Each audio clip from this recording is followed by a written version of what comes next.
Avast there, mate! You're sailing with Long John, Blackbeard, Pegleg, Hatch-Eye Hook, scourge of the bounded main, bloodthirstiest, black-heartedest pirate captain ever sailed the seven seas. Ha ha ha! What say ye? We hoist the Jolly Roger, heel over to yonder Spanish galleon, lay a few broadsides again her timbers, swing over on these here lanyards with our cutlasses and our teeth, cut 'em to ribbons and split the booty. What say ye to that, me hearties, eh? I don't like it. You don't like it? I don't like it and I don't want to do it. It's tacky. Tacky, tacky. And don't look at me that way.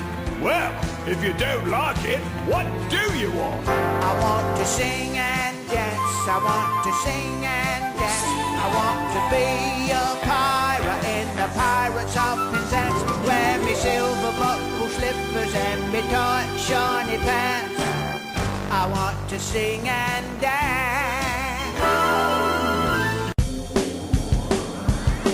It's the Freakacast, talking video games and Lego. It's the Freakacast, cartoons and superheroes.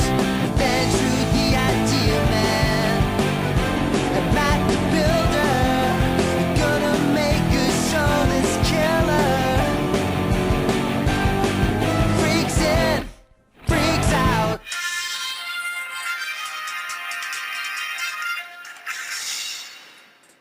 Today on the Freakacast, we update you with some movie news, as well as other things.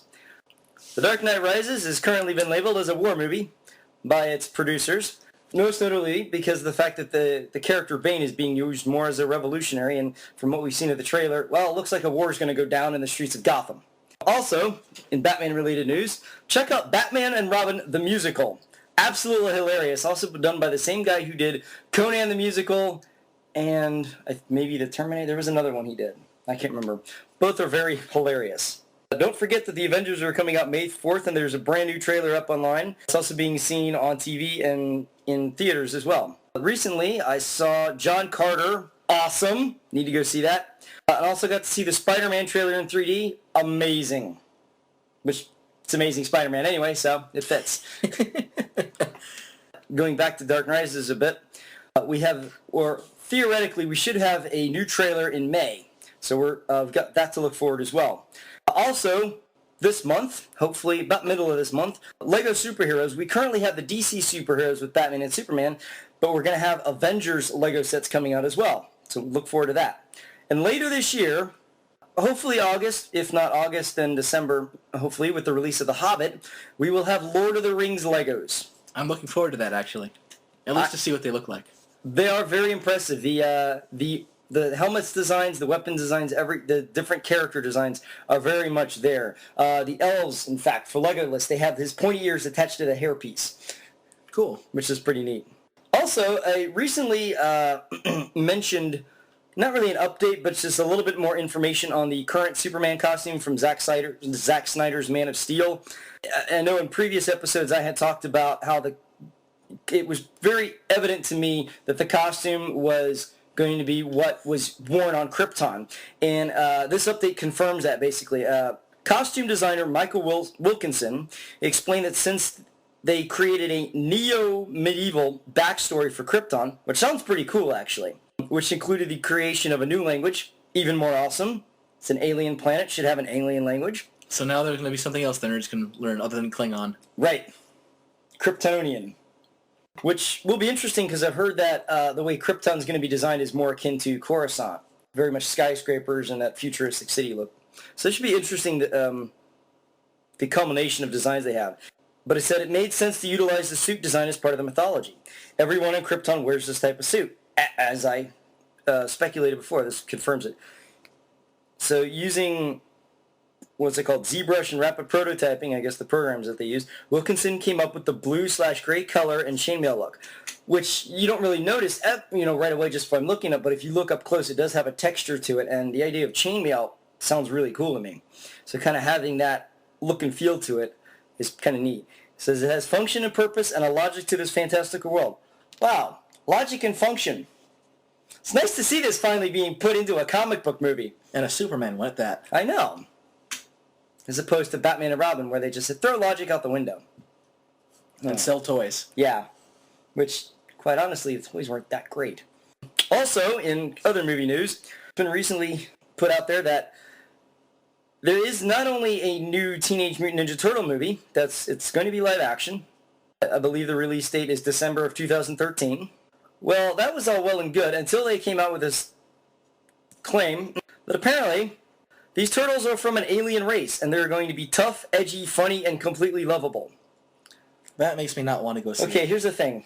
They're mutant Ninja Turtles, not alien Ninja Turtles.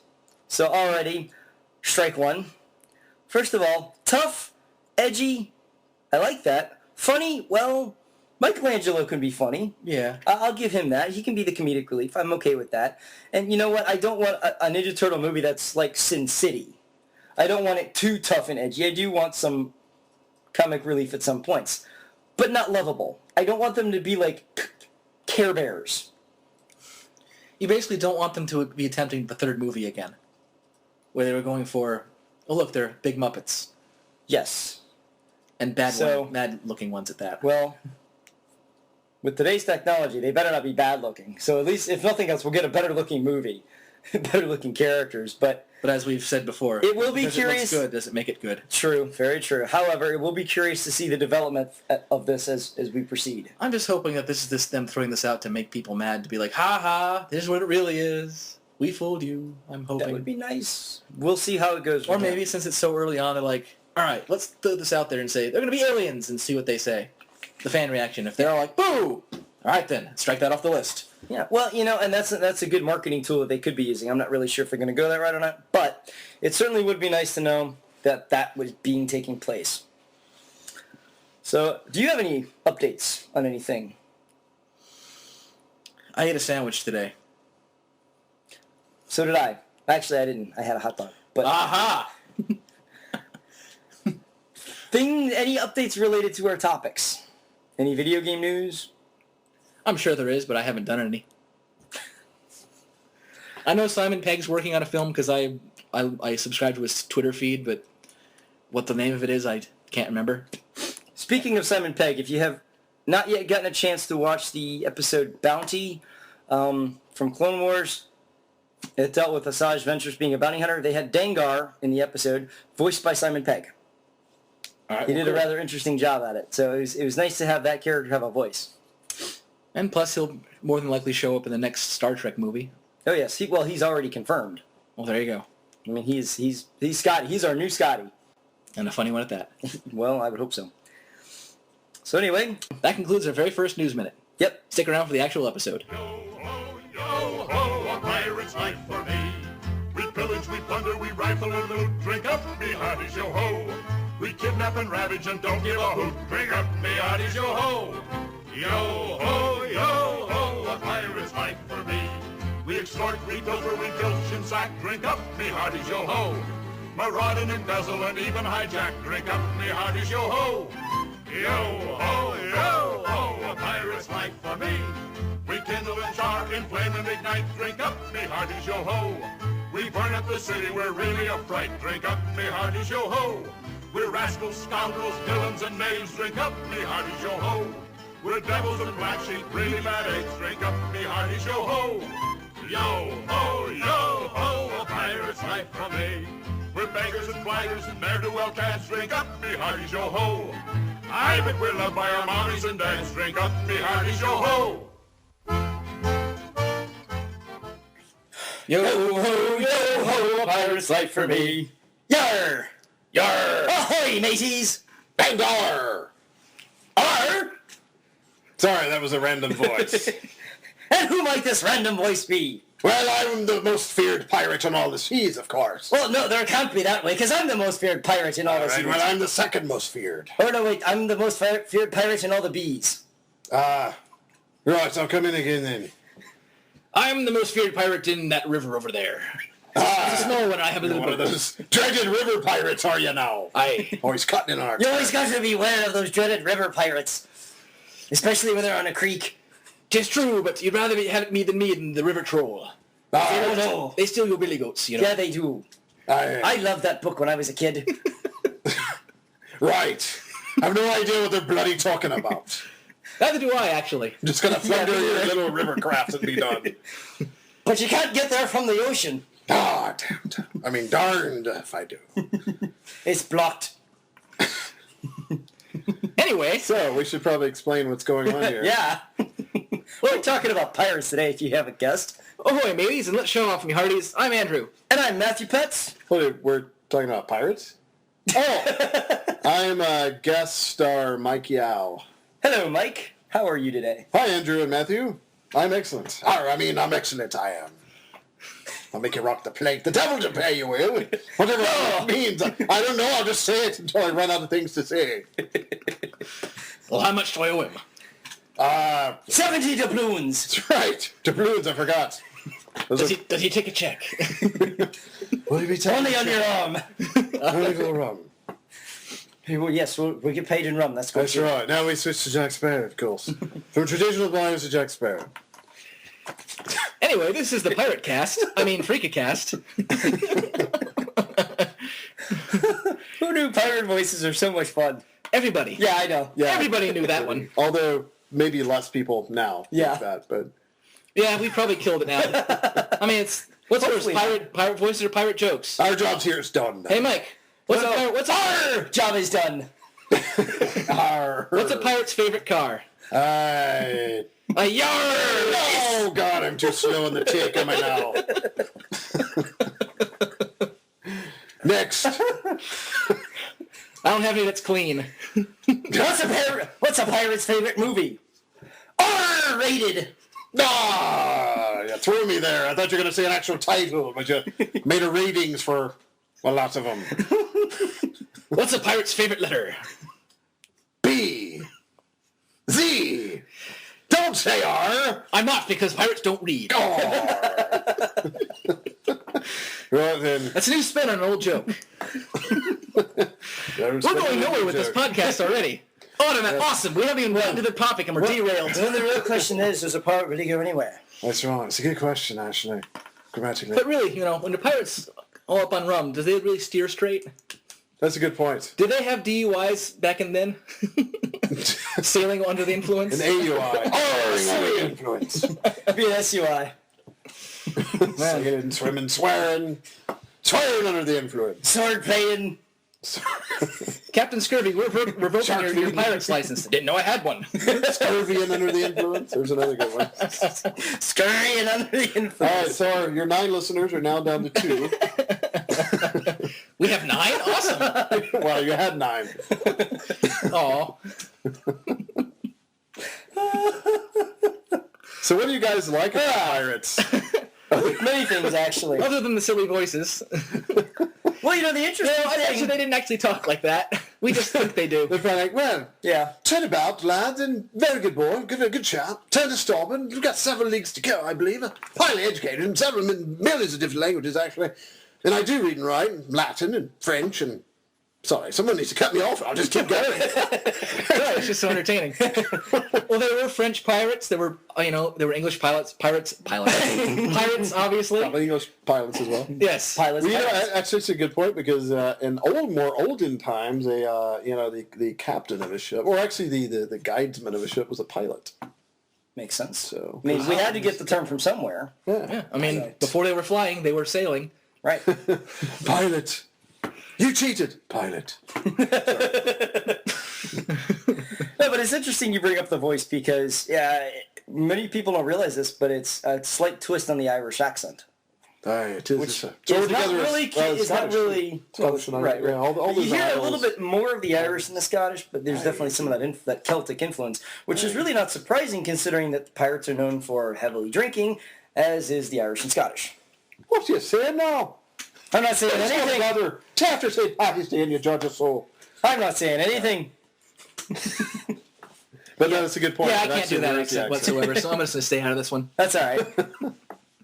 It takes years of practice and listening. Lots and lots of listening. But, there was other accents. There were, more Spanish bred. Of course, Spanish. And Caribbean. Spanish, so you had some, some African accents that were kind of thrown in there. But, the most popular Hollywoodized one is a slightly Irish one. But, if you think about it, in general, that probably was the dominant one because once the pirate... Because, piracy or pirates kind of had their own culture because literally they were on floating kingdoms, and so they kind of... Yeah, which, I mean, and that's, kind of how piracy began is the sense that, a ship was basically, like you said, it was like a floating... Yeah, and that's why they had to come up with charters. It was floating land, and so they would follow the rules. Right, and so they needed some way of, if you're going to take a ship, or you're claiming a ship, and so then you can take all their money and supplies, and so you can continue sailing on your way. Right, yeah. So self-sufficient. It is. Illegal, but self-sufficient. Well, and the thing is, they didn't have anybody to enforce laws in the ocean in the United States. Right. Well, certainly not on the mass scale up then. Oh, yeah. Right. You had the English Armada and the French Armada and the but it's not Spanish like Armada, but they didn't have they people, could so they couldn't find Spanish you. Armada didn't last very long. Yeah, and then you had privateers, which are just glorified pirates to hunt pirates. Right. We're going to hire a pirate to hunt a pirate. Which kind of makes sense. So when you say the word pirate, what are some of the things you automatically think of? Arr! There's that. I mean, the obvious one is Jack Sparrow with the certainly recently mascaraed eyes. Yeah. And, But that sort of carefree attitude. Peg legs. I certainly think of eye patches and earrings on a guy. So if you're a guy and you have an earring, if you're not a pirate, you need to get rid of the earring. Yeah. Or become a pirate. Right. But don't take our word for that because that's illegal. Well, illegalness is wrong. Well, these days there's so many internet pirates going out there that guys with earrings know how to fit in. I suppose that's true. I didn't even think about that. That's true.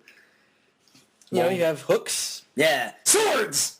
Those are its cutlasses. Right? Was it just cutlasses that they had, or was it? I mean, they really got a hold of whatever they got a hold of. But, that's kind of what. But they preferred cutlasses, I understand, because they had the basket hilt and you could punch with them. Right. And most pirates didn't have enough time for real training. Plus, the cutlass was nicely designed so that it had the curve to it, and it had a big enough blade where you could use it as a hacking weapon, but you could also, it had a sharp point, so you could use it as a stabbing weapon. Right. And they use it as a tool too. Like if they had to cut a belaying rope really quick, they just slash it. Right. With the cutlass. Because it was slightly curved. So it was very multi-purpose. Slashing, stabbing, cutting through rope. Like you said, you had the is it called a bell? The bell basket hilt. Yeah, basket hilt. So you can use that as the precursor to brass knuckles. It's like the precursor to brass knuckles right there. But they also typically kind of use whatever they found. Right. Yeah. So whatever ship they raided, whatever they would take it. Just use and right. That's also we can also attribute pirates to actually expanding our knowledge of weapons from around the world because they would take whatever they could find and then they would bring it with them to their ports. They would bring the best things they found that would work well. And whatever they didn't want, they would trade, thus spreading the weaponry around and thus gaining culture. And it probably so we can thank pirates for spreading culture. Yeah, in sort of a way. I mean, really, you can... Well, I didn't say it was a nice way, but... You can thank a lot of people who traveled great distances for spreading culture. Yeah. Pirates included. Definitely. And there's nothing, as we all know, sadly, there's nothing like war or, in this case, conflict, military conflict to speed along technology. Oh, yeah, definitely. And disease, but that's more depressing. We won't talk about that. Speaking of which, I guess hook, sword, disease, Captain Hook. Well, scurvy's not really a spreadable disease. It's more like if you're not eating right. Well, actually, something I learned about I didn't know what scurvy was until high school. Apparently, scurvy is basically a deficiency of vitamin C in your body. Yeah. Yep. Which is actually why frozen orange juice was developed. Mm-hmm. Yeah, I think I remember reading. That was developed in World War II, actually. Yeah.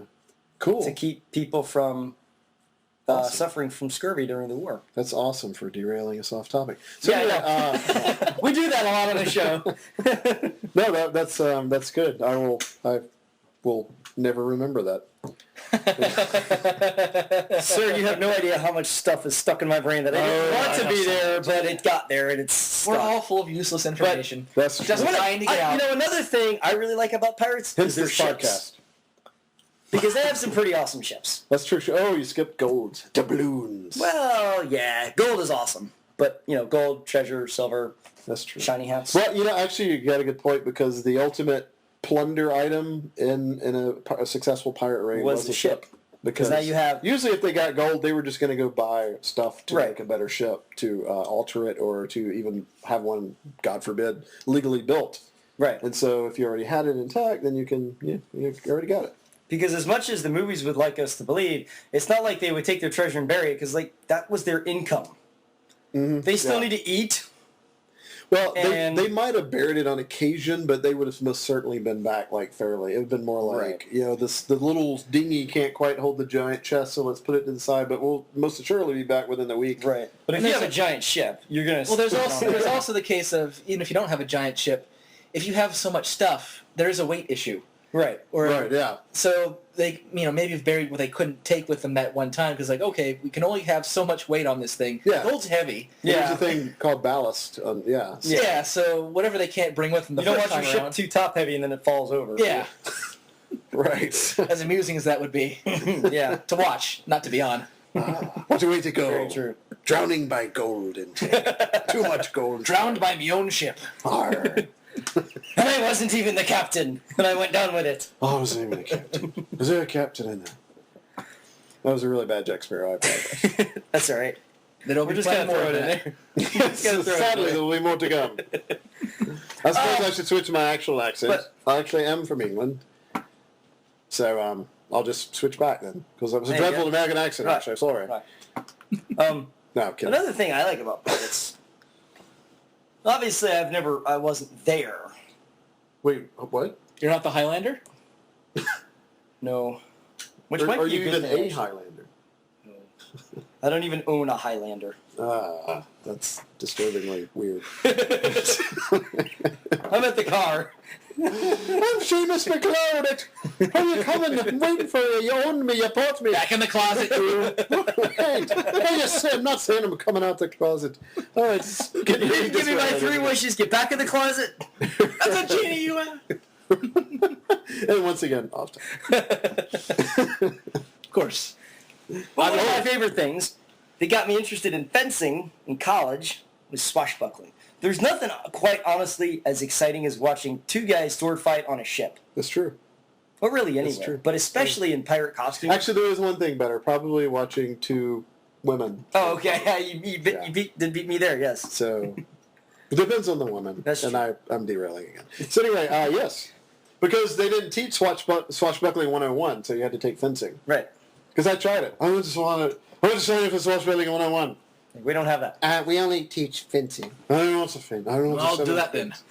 I was like, whatever. Well, I was actually I was very fortunate. I was able to take a fencing club in the first semester I was in college, and I learned more in the 2 months that I was with that club than I did in a full semester when I took it later on in college. Really? Because it was a lot of, we learned foil, epee, and saber, all 3 weapons. We learned fleshing. We learned just so much in a very short amount of time, and I really liked that. And I still remember a lot of it, just by being able to. I mean, fencing is one of those things you can actually practice without. You can all the moves, all the parries, all the shadow and fighting. different things. So it's something you can practice without having to have an opponent. Although, it's a lot more fun when you have an opponent. It is more fun, and possibly more deadly as well. Well, only if you use a sharp blade. Oh, so wait, there's an option? You weren't aware of this? Yeah, you can actually have a blunt tip sword for practice. Note that for next time. So that's how you lost that thumb. Yes, exactly. I have anything about fencing. Aww. What? I took kendo, so I'm totally different. Oh, okay, well, at least you know how to... Sword play in general, slightly... Sword fight? Two-handed katana style, but... actually I took kendo and I did some swashbuckling when I won. And because I do fight, you probably know. I don't know if Andrew knows, and certainly the 2 people out there probably don't know. But I do fight choreography as well. I'm an actor, and I do fight choreography as well. And it's really, you have to use a lot of that actual skill. Yeah. I mean, a lot of it's cinematic, but you have to base the cinematic moves on top of the actual thing, or otherwise somebody will be like, no, I'm not going to do that. It's crap. It's terrible. Right. That was one of the things I actually really enjoyed about learning fencing for the first time. Because you see it in the movies when you're growing up as a kid, and you just see them kind of, waving the swords around, and they're doing all these awesome moves, and when you actually start to learn, you're like, it's really not flailing your blade about, it's actually very precise movements. Kids do that, yeah.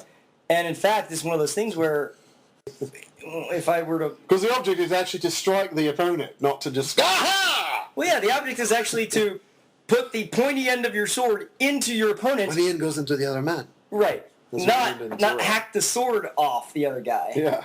Or just disturb him. Like, what was that? So yeah, there's a lot of parries and riposte and thrusts and cuts and slashes and sort of positions. And what have you. And yes. And what have you. And always what have you, etc. Etc., etc., etc. What have you. What do you think about pirates that we haven't mentioned, Andrew? So Andrew, you don't know about swordplay. How do you know about cannons? I like it when they go boom. Not the camera. Oh, okay. So we're on the right track. And I do like the, although they're certainly impractical and probably a pain to use now, the flintlock pistols are kind of cool looking. Yeah. They're pretty awesome. There's something just kind of neat about them. But they did misfire like 10% of the time. Yeah, so not a reliable weapon. But fun. But fun. I wonder if it's going to be that 1 in 10. Yes! In that face also. And of course that romanticized idea of when you're a pirate you can do whatever. Yeah. Which is what they build franchises on. Yeah, well, and I write think stories honestly, about. Right. Well, Right. it's interesting you mention that because it's a fantasy, it's a romanticized idea. You can do whatever, and you know it's carefree and that sort of stuff. And honestly, when you think about it, these were guys that were breaking the law. Yeah. Notorious outlaws. You know, getting the not just notorious outlaws, but very dangerous people. Yeah, that's a good point. Like, we romanticize it all, and yeah, there's a big part of me and you guys and people, you know, the 2 people listening. Sorry, 3. And we're losing and we're gaining. Sorry, they're popping in and out. It's very, very confusing. But, you know, we're all like, oh, that'd be so cool. And yeah, part of it, you know, the open seas and the freedom. But, you know, But then when you get to reality the nuts and bolts of it, you're like, oh, but if I'm a pirate, that means at one point or another, I'm going to be shot at, and I have to fire back and kill I'm going to be people. shot at. I'm going to have somebody come at me with a sword. I'm going to have to kill people. Worse to worse, if there's a boarding fight. You know, plus, ship, you know, on your it's really downtime, nice. you're like, yeah, it's cool to look at the ocean, but then when you actually have to maintain the ship, that's a lot of work. You have to have a crew that Right. likes you, that is willing to work for you. Well, and then you know, everybody in the world's after you, and then not every port is friendly. I mean, you can Right. only really go kind of sneak into certain ports, and you know. You know, plus just think of your daily living conditions. It's not like they had a shower.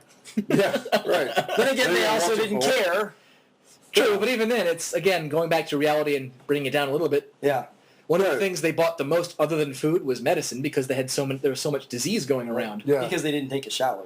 There was that. Plus, when you're a sailor, Right. things happen. Right. You know, You go from port to port. you go to port, as they say. Well, don't get to it. So there was need of one of the things that was rated the most often was not only their gold but their medical supplies for ships. Right. That's true. I was about to say, usually if they captured passengers, there was the obvious one of, oh, this person's a noble, an aristocrat or something, and they might be worth a ransom. But then there was the doctor, too. If they found out a guy was surgically trained, that was like a big... And so sometimes they'd press gang that guy into serving on the pirate crew. Which makes sense. Which is kind of weird, you know. Heal me up or I'll blow your brains out. Well, that's okay. Why? That seems counterproductive, but Seriously, okay. But again, this is kind of leaning towards more historical plot stuff, which may be boring to some people, all 4 or 5 or 2 Or what? of our listeners. But one of the ways they got recruits, other than like, there was no like sign-up sheet at a port. Like, oh, come join us. That sounds fun. I'll sign up. A lot of times, like the way certain They like didn't even offer free food. no, but the way like I sometimes sign when up they would today, I get free food and a free day stay. And a free T-shirt. And I promise not to be fed to the sharks for at least 2 months. Sorry. blimey. Blimey, and apparently I'm from High England. I'm an aristocrat, an inlander. Suddenly I'm conscripted at piracy. What? All right, sorry. It's all right. A lot of times when like for an arm, like for a navy kind of thing, they didn't actually have recruits either. What they would do is they would just kind of just Press gang quote people. unquote kidnap people Yeah. and have them on board, The and they term would actually Shanghai came from. I was going to say, that's where Shanghai yeah, and they would Shanghai them, and they would have This would it happen would a be lot in treated Shanghai. horribly. So, and opportunity rose when that particular ship was raided by pirates. The captains would be like, "All right, you cabin boys, wherever you guys were shanghaied, you can stay here and be whipped every day and be worked like a dog, or you could join us. Yeah. Your choice." Right, let me think. All right, I've decided. Gee, let me think. You. Whipping or freedom and stealing? Awesome. Who is giving the whipping? That's right. And plus, like, P.S. We're gonna kill everyone else. So come on down. Not to make Take a or decision death. for you. Right. Or in this case, rum or death. Right. Why is the rum? Sorry, we're all out of rum. Why is the rum gone? That's it. I was literally keeping track of how long it would take for someone to say it, and So- it's been an hour and 43 minutes. Yeah. So, It Mike, just seems like it. Yes. Andrew. before we get into some of the more historical things, which are as interesting, Oh, we're doing that? Cool. before we do that, though, before we talk about movies and pop culture, what are some of the things that's drawn you to pirates? Why do you actually like the idea of a pirate, other than like, oh, they're cool? Like, what was it that drew you to it, if anything? Well, first of all, I don't know what you're talking about. Secondly, no. Pirates. Well, I guess probably like most everyone else, not to speak for everyone else, but I just grew up liking the Pittsburgh Pirates baseball team. And that was how... No, I'm kidding. That was completely random. But I actually did kind of like them. They had those crazy black and gold striped hats, and that kind of dating myself there. So, but yeah, no, I always like the idea of the freedom and the swordplay and the romanticism and the high seas and sailing and plunder and loot and winches and port and that whole thing, the romanticized of it. Again, grim reality was a lot worse, of course. And, there would be mutiny if a crew would go weeks without successful plunder. I mean, they would turn on the captain, and it was not pretty. It kind of makes you wonder if perhaps modern businesses should do that. If they don't make a profit in a couple months, and guess what, CEO, you're fired. They kind of do. They kind of do, but they kind of don't at the same time. Yeah, that's what drew. Well, I mean, that's really, what drew some me. of these modern CEOs are kind of like pirates, since they swindle so much money and then get away with it. Yeah. But that's what drew me to it. And I mean, I played a pirate on stage. Matthew was the costumer in that show. The costumer. Yeah. I became a pirate, represent, and then I'm hired for birthday parties sometimes. Shameless plug for the two people. Captain Mike. So we're quite fine with shameless plugs on the show. That's right. Or even shameful plugs. Yeah, by the way, songstorypants2.com, newgrounds.com, batmanonfilm.com. Wow. ModernMythMedia.com. That's awesome. Brookshelf.com. What? BrookeShields.com. Brookshelf.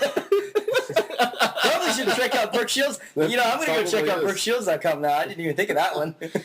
Well, that's what I'm here for, Matthew.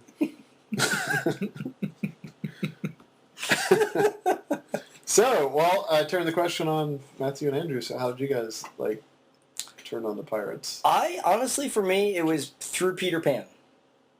Cool. I just obviously. Nothing wrong with that. It's probably a very early start for a lot of kids. Well, I was going to say, like most people, that was, I was introduced to Peter Pan when I was a kid. I was actually in a production of Peter Pan in my elementary school in the 5th grade. Did you play Peter or Pan? I auditioned for Peter Pan. Oh. I really wanted that role.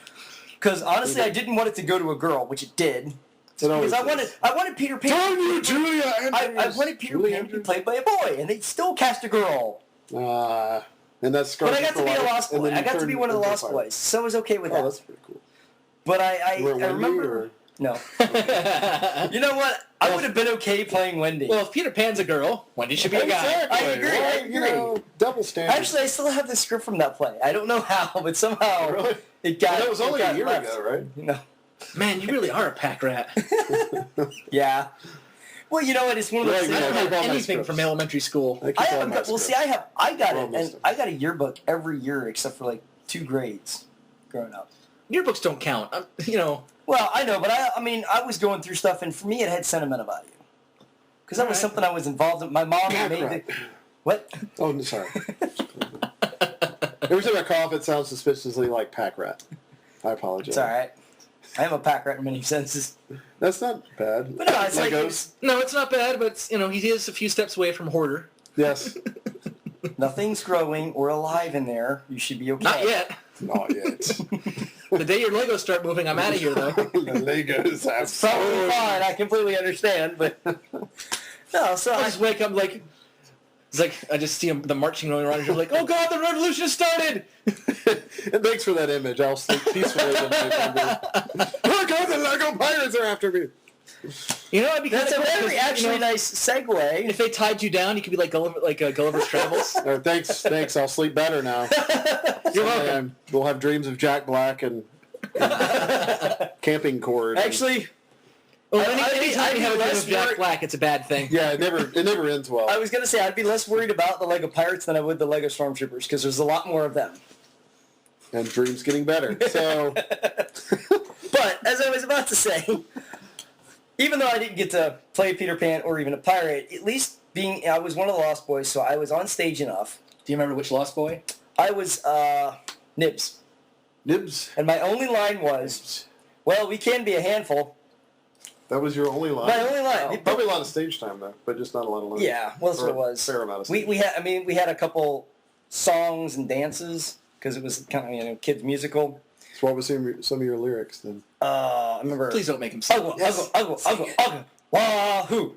That's all I remember. That was very musical. Yeah, I know. It was when the scene, like, when the Lost Boys meet the Indians. I don't understand why you were not Peter Pan with that voice. But at the same time, or probably right before that, actually, Lego came out with their Pirates collection.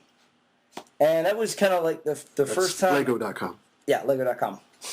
That was the first time they had... And prior to that, the only lineups they had were Castle, Town, and Space. That was it. And it was just like generic Castle, generic Town, generic Space. It wasn't like Star Wars or anything like it is now.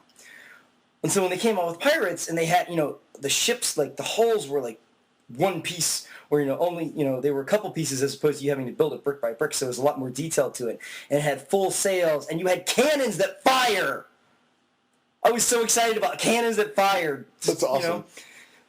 Because, even now... Disturbing, but awesome. Well, it's a little Lego cannon that fires. It's... When you're a kid, you're going to be excited about something. That's cool now, actually. Well, I was going to say, even now at, almost 30 years old, it's still cool to have, because that adds to the playability factor. And I like it because then you can really immerse yourself in that kind of world. Mm-hmm. And so I got, all of the... I was very lucky. My parents were, over the 2 or 3 years that they had the lineup, I was able to get all the sets from that lineup. And then they kind of switched it over, discontinued it for a little while. And then they recently brought it back a few years ago, which was really awesome. It's like, hey, Lego Pirates again. And they brought back the fire cannons. Pirates of the Caribbean probably had something to do with that. Yeah, it did. Yeah. Which was nice. PiratesOfTheCaribbean.com. Owned by Disney. .org. Disney.com. But it was just kind of neat because, right after their initial run, once they had their initial run of Pirates, and then when they started to kind of change up the ships and the sets and stuff, they dropped the firing cannons. They just stopped making them. I'm like, oh, this is stupid. That's the only reason I loved it, really. So what did you say after the run was over? I was... Why is the run gone? Why is the run gone? Sorry. I didn't even think about that. That was a lot of build-up for nothing. But anyway. Especially since I didn't know where you were going with it. And that's the best kind. Exactly. That's right. Not all this is scripted. But due to the success of the Pirates of the Caribbean movies, they did bring back a generic Pirates lineup a couple of years ago. And most recently, they came out with Pirates of the Caribbean Legos, which I actually now have a Lego Jack Sparrow. Yes, I've seen. It's awesome. And I'm looking forward to, hopefully, at some point getting the Black Pearl. It's pretty awesome. Because I have some other black ship parts from a castle set from years ago that was like an undead ship. So I'm thinking if I can take the hull parts of the Black Pearl and make a really big undead ship, that'd be pretty neat. That'd be awesome. Right now it's down in Davy Jones' locker. Yeah. Supposedly. Right. Speaking of Davy Jones' locker. So yeah, it started with Peter Pan and went to Legos, and it's kind of been stuck there since. Well, all right then. Although, recently I did make a pirate costume that I wore to the Renaissance Festival, and we learned that apparently that's the best costume for me to walk around in because I have absolutely no balance whatsoever. Nice. So when he's, staggering around, it adds he looks character. just like him. I'm drunk. I'm not agile at all, but I'm drunk. Pirates. It's like, how you really know? Just inner ear thing. Yes. No equilibrium. All right. I got stabbed by a cutlass in the ear. In the inner ear. Bypassed the outer ear, went right to the inner. So what about you, Andrew? What about you, Andrew? What about me? We don't about Bob. What about Bob? He's not here. A movie probably none of you have even seen. I've seen it. Starring Bill Murray Horror and for it. No, I liked it, actually. Richard Dreyfuss, there you go. Yeah, right. Which I saw once, but pretty good. Remember he had a goldfish. All I remember is Baby Steps. Baby Steps. Oh, yes. Baby Steps. So real life pirates. Are you a real life pirate, Andrew? Or? I used to be. Really cool. So you're reformed. That's awesome. Well, it's, like kind of everyone who has downloaded something illegally, technically. Wait. IllegalDownload.com. No, it's just like, get torrenting, which I actually never did. Okay. Yeah, I mean, Which a lot of people do, but it's one of those things like in the infancy of it where we like, like there's Napster. Napster. Just because I was like, yeah, I'll do that, and then years later I was like, no, I won't do that actually. Yeah. So none of this can be used against you in a court of law. No, Okay. because I'll be like, I'm reformed. Plus, I don't make mass copies, Yeah. so that's the little thing. Reformed. But I would say, to be honest with you, I think thing isn't pointless. what I find it kind of funny is like Matt and a few of my other friends was like Andrew loves pirates. I'm like, no, I just openly show that liking more than other things. But the thing is with like Matt especially, if Matt likes something, even if it's moderately so, it's going to be way more pronounced.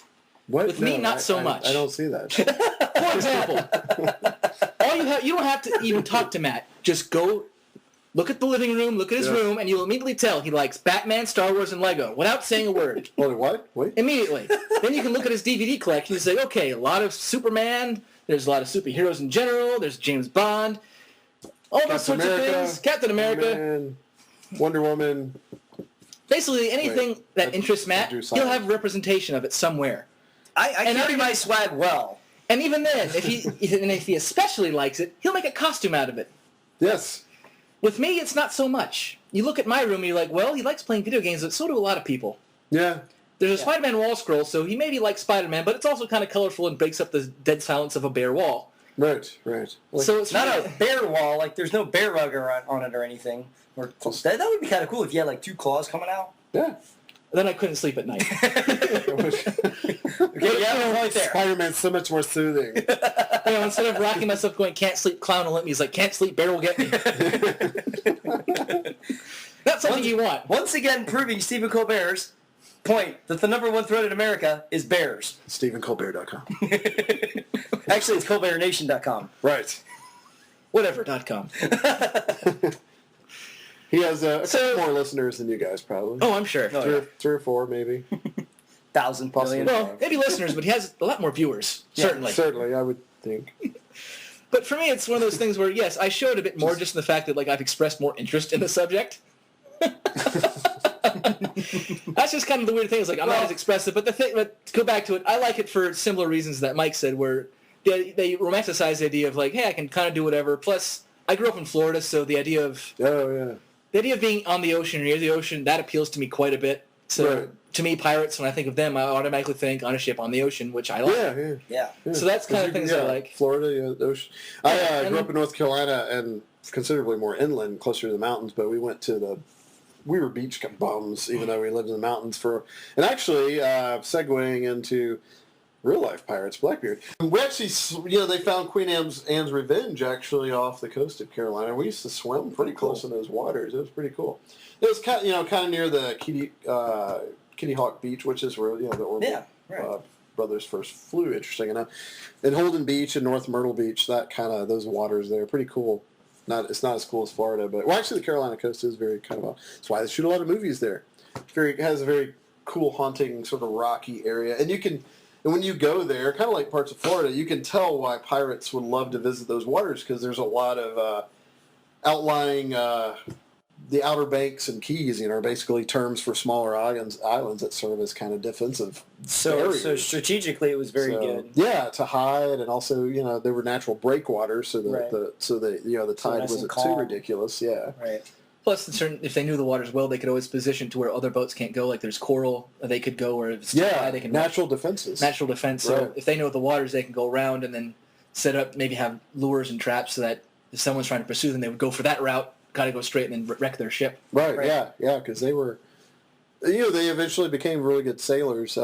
But another thing we think about is tough pirates and swaggering and tough. The thing is, they ran from most battles because they weren't trained military for the most part. Well, plus their main goal was they're probably also plunder outnumbered most of the time as well. Yeah, right. And we got to keep in mind their main goal wasn't to fight. Their main goal was to plunder and get the heck out of Dodge. Right. Or other places that were not named Dodge. They would probably try to get out of as well. One thing I do want to touch on before we move on to the actual rural pirates, and also why I kind of have the appeal for it is, aesthetically speaking, like some people are like big Old West people. Yeah. I'm not big into cowboys.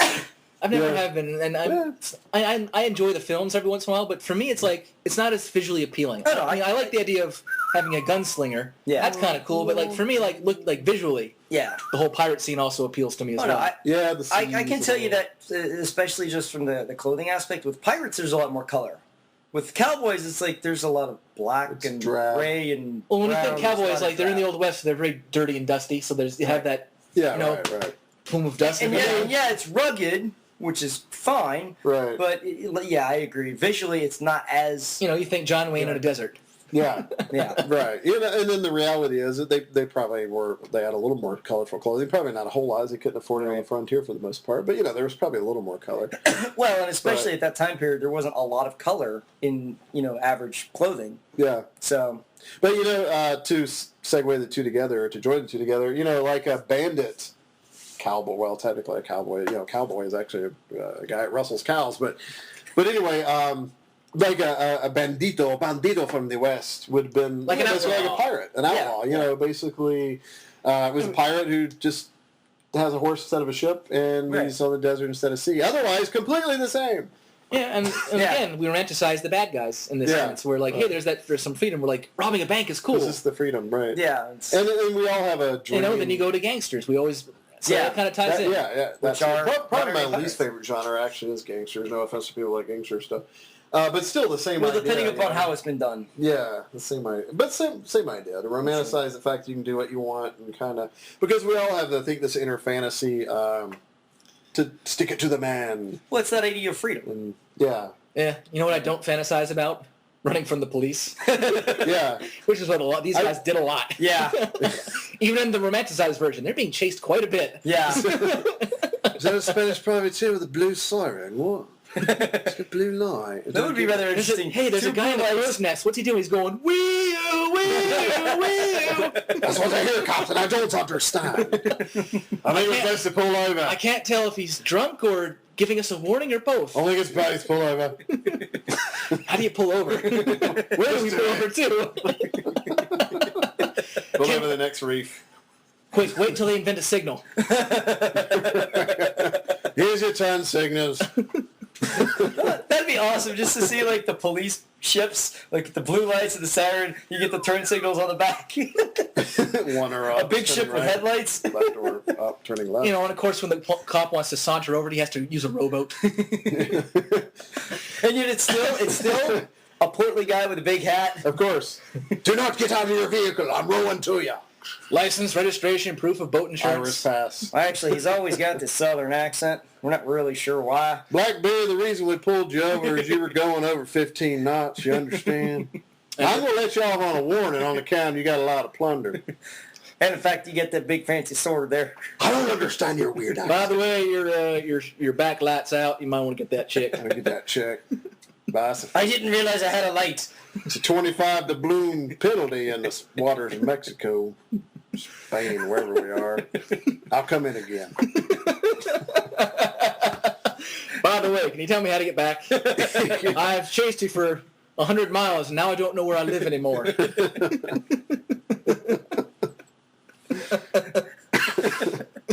And we digress again. Oh, that's the best part, though.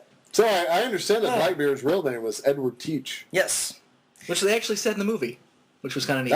I loved it. I was watching that I don't movie going, remember. they said it. Awesome. I didn't recall Why that. is it not He did Edward? when Yeah, twice. Wow. twice when Barbosa called him. Barbosa when he went to arrest him at the Fountain But of is it Youth. Edward. He was like, Edward Teach, you're under arrest, but I'm here to kill you. Arr. That was That's the only short version. Historical. And I think he might have said just Teach later on. Could have been. Or I don't know. Twice. It was Jeremy Rush. He can kind of say whatever. Yeah. Jeffrey Yeah. Rush. Probably said Howard could Whatever. sell for all. Again. Howard, Edward, same thing. Yeah. Yeah. So, well, the interesting thing about Blackbeard, he was British, and as we said before, his real name was Edward Teach. The interesting thing about him was that he was kind of trained, actually, as a pirate. He was originally hired as a privateer under Queen Anne, That's right. Yeah. which is where the name of his ship comes from. Queen Anne's Revenge.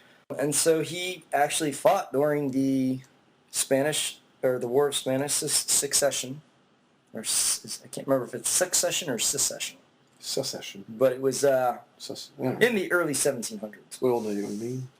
the one thing that was that what separated him was he kind of had a Batman vibe to him in the sense that he took it upon himself of inflicting fear upon his enemies.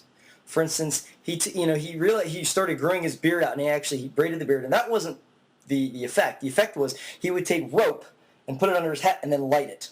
So he'd have burning rope just to occasionally you see. So that's why he had that burning thing in the movie? Right. Yeah. Okay. I was wondering what was going on there. I thought he was doing a little recreational activity in his cabin. No, he would stick bits of rope, just probably not more than shoulder length. I wouldn't think. You don't want it like hanging down like on down here, burn your own clothes off. But his black beard supposedly actually was a natural blonde, and then when he burned his beard, it became blackened. That's actually not true at all. But by the way, could be true. Actually, we don't know. But shameful plug for MikeYow.com. That's blondepirates.com. Blackbeard works better than slow roasted Ed. That's right. I'm slow roasted Ed, most feared pirate in all the sea. And most tasty. Tell you want to change your name. I smell mesquite. No, actually, it's Hickory. Hickory beard didn't have quite the fear. I'm never going to be able to watch that movie again the same way. It isn't Hickory beard. That's going to be my new pirate name. Smoke beard. That'd be awesome.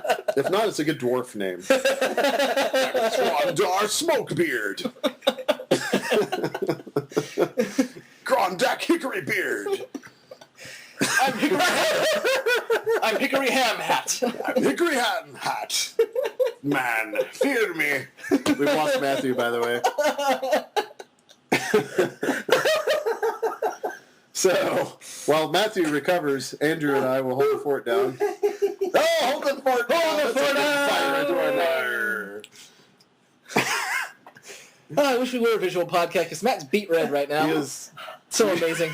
Oh, look, he's convulsing and hyperventilating. Awesome. Really is. And we're laughing. He's literally passing away, and we're... All right, so, Blackbeard, he likes to determine the ship's nationality first before he attacks it. And then he wanted to raise his colors to appear friendly.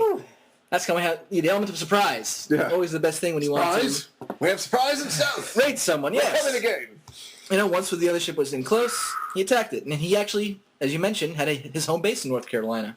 Yeah, it was actually probably for the reasons that we talked about earlier, because it was very conducive to pirates using it as a main port and a home base. And of course, that's confirmed by the fact that they found the Queen of Revenge there. Right off the When did they coast. find that? Because it was fairly recent.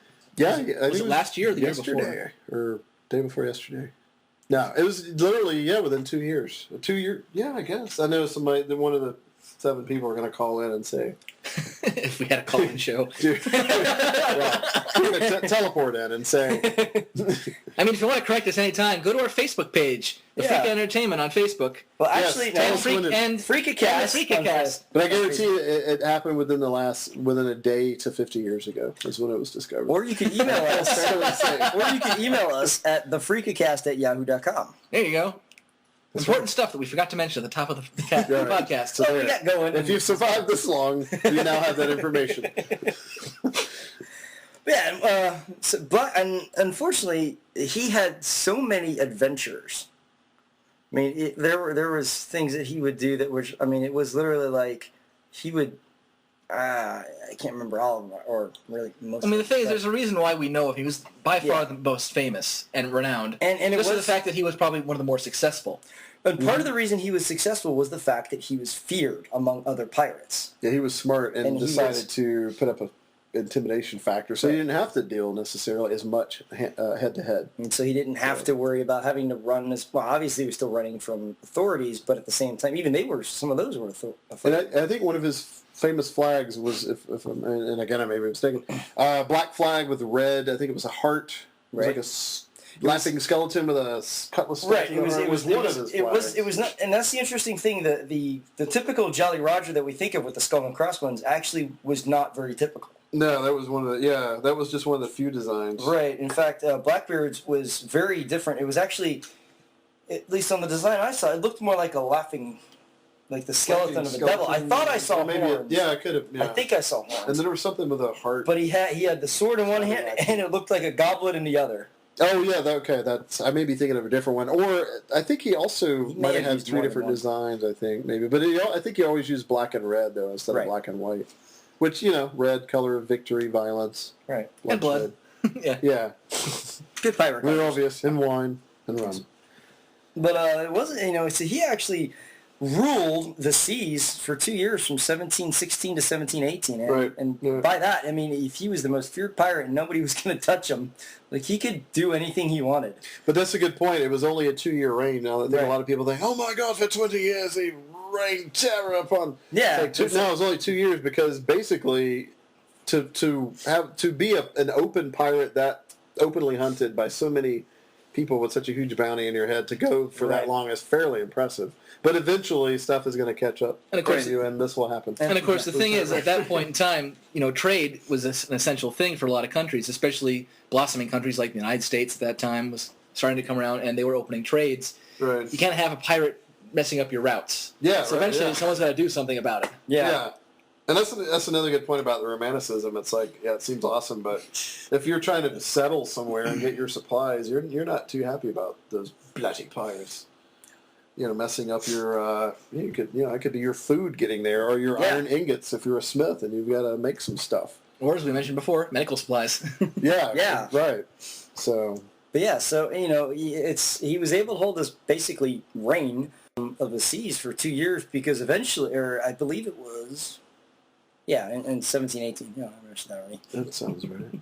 The blood just went straight out of my head. The blood. It's out of my brain now because I was laughing so hard. Alexander Spotswood was the governor of Virginia at the time. Right. And at this point, we're still colonies. We're not a fully formed country yet. It's pretty young in our history. He sent 2 small, swift ships. They were, I forget what they were called, swoons or something like that. Oh, scooters. Yeah, Or schooners? I think they were schooners. It might have been with it. Well, it's related. That's where the term scooter came from. I think. Anyway. But what he did was, so Blackbeard was at, what was the name of it?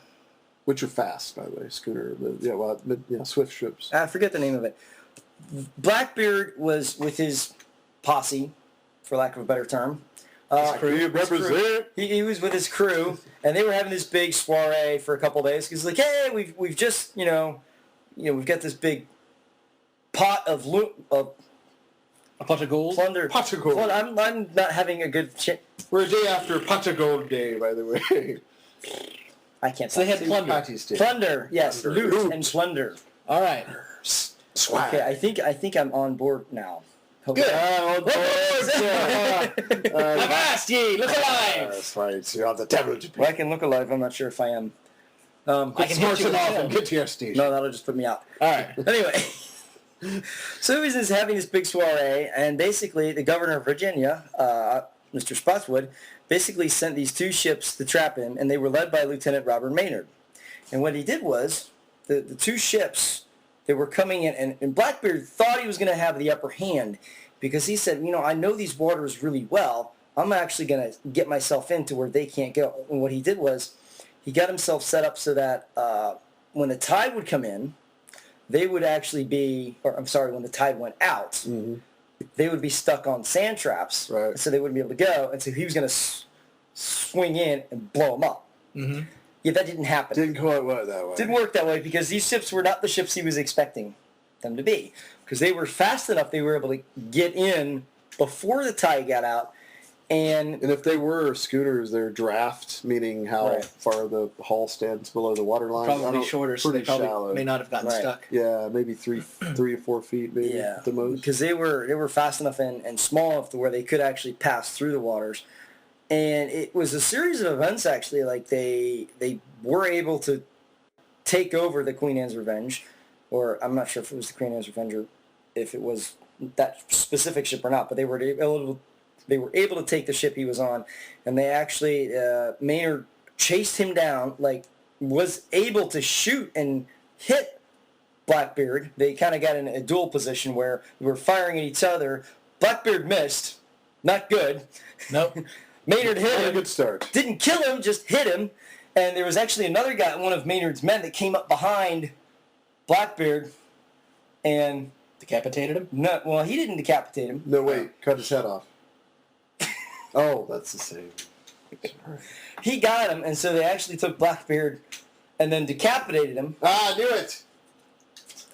But because Blackbeard was so feared and so infamous at the time, they said, you know what? I got this guy. I'm going to let it be known that I got him.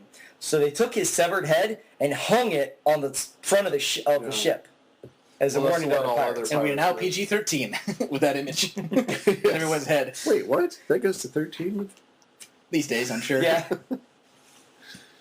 So long story short, Blackbeard is now bodiless beard. And bodiless beard. But that goes back to old times. You hung now up, he's you dead put the beard. head up with dead beard. Dead beard. I don't like that name as much. Or, I'm not sure.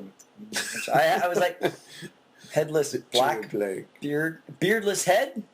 Not sure. Beardless body. But that had to be a good way to thwart other... I mean, if they see the infamous Blackbeard, and most pirates in the water, and even the naval men at this point are going to know... Oh, they mean business. Especially if they keep his beard intact, but I'm sure he would have. Well, it's kind of like... You're going to tell who that is, and you're going to be like, oh, man, I'm done. I'm getting out of here, or I'm going to reform. Most likely the former. Even though I'm completely against the idea, because it would incredibly, incredibly take away from the core of the character, but if Batman decapitated Joker, I think every criminal in Gotham would be like, all right, I'm going to go work at Walmart. Yeah, dude. Like, this ain't worth it. It's like, I'm done. Yeah.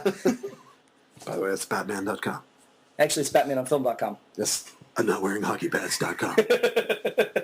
If someone hasn't made I'm not wearing hockeypads.com, we need to make that. I think I'm going to register it, actually. I think I'm going to do my next movie is going to be... We should do There we go. I'm wearing hockey pads. In situations where wearing hockey pads might be a good idea, other than playing hockey. I just want a hockey player to just go and go, I'm not wearing Batman pads. That would be awesome, actually. Or maybe we just, conversely, or alternately, that's a better word, have a situation where you are wearing hockey pads, but in silly situations like, I'm getting on the escalator today, hockey gear! And by the way, I am wearing hockey pads.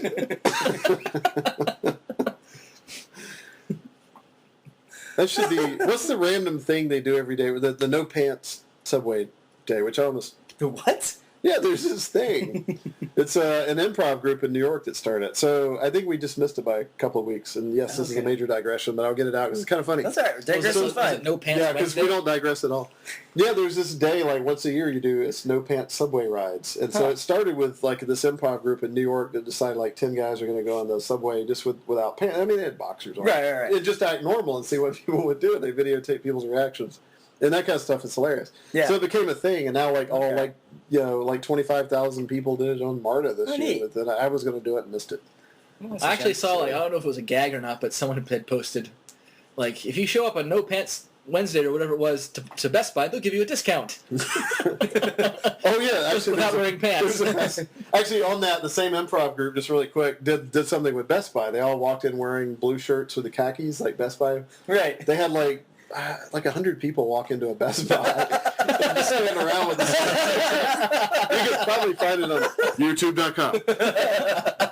So it's pretty funny. That's pretty awesome. They actually kicked them out. I don't know if you legally could, but they did. Sorry, we have to kick you out. Why? Because you're wearing my clothes. They called the police. I don't know. Is there a law in our books that says we can't wear the I'm same sorry, clothes? bro, what you're wearing. If there wasn't before, there is now. Well, it's funny you mentioned that. That's how laws get made. Because I can't tell you how many times or at least because I wear a shirt and tie and khakis to work with teaching, and I can't tell you how many times I've gotten confused for a manager at Walmart or Target. I just get it's random places. School? No, not at school. That'd be even worse. That's weird. And better at the same time. I knew I...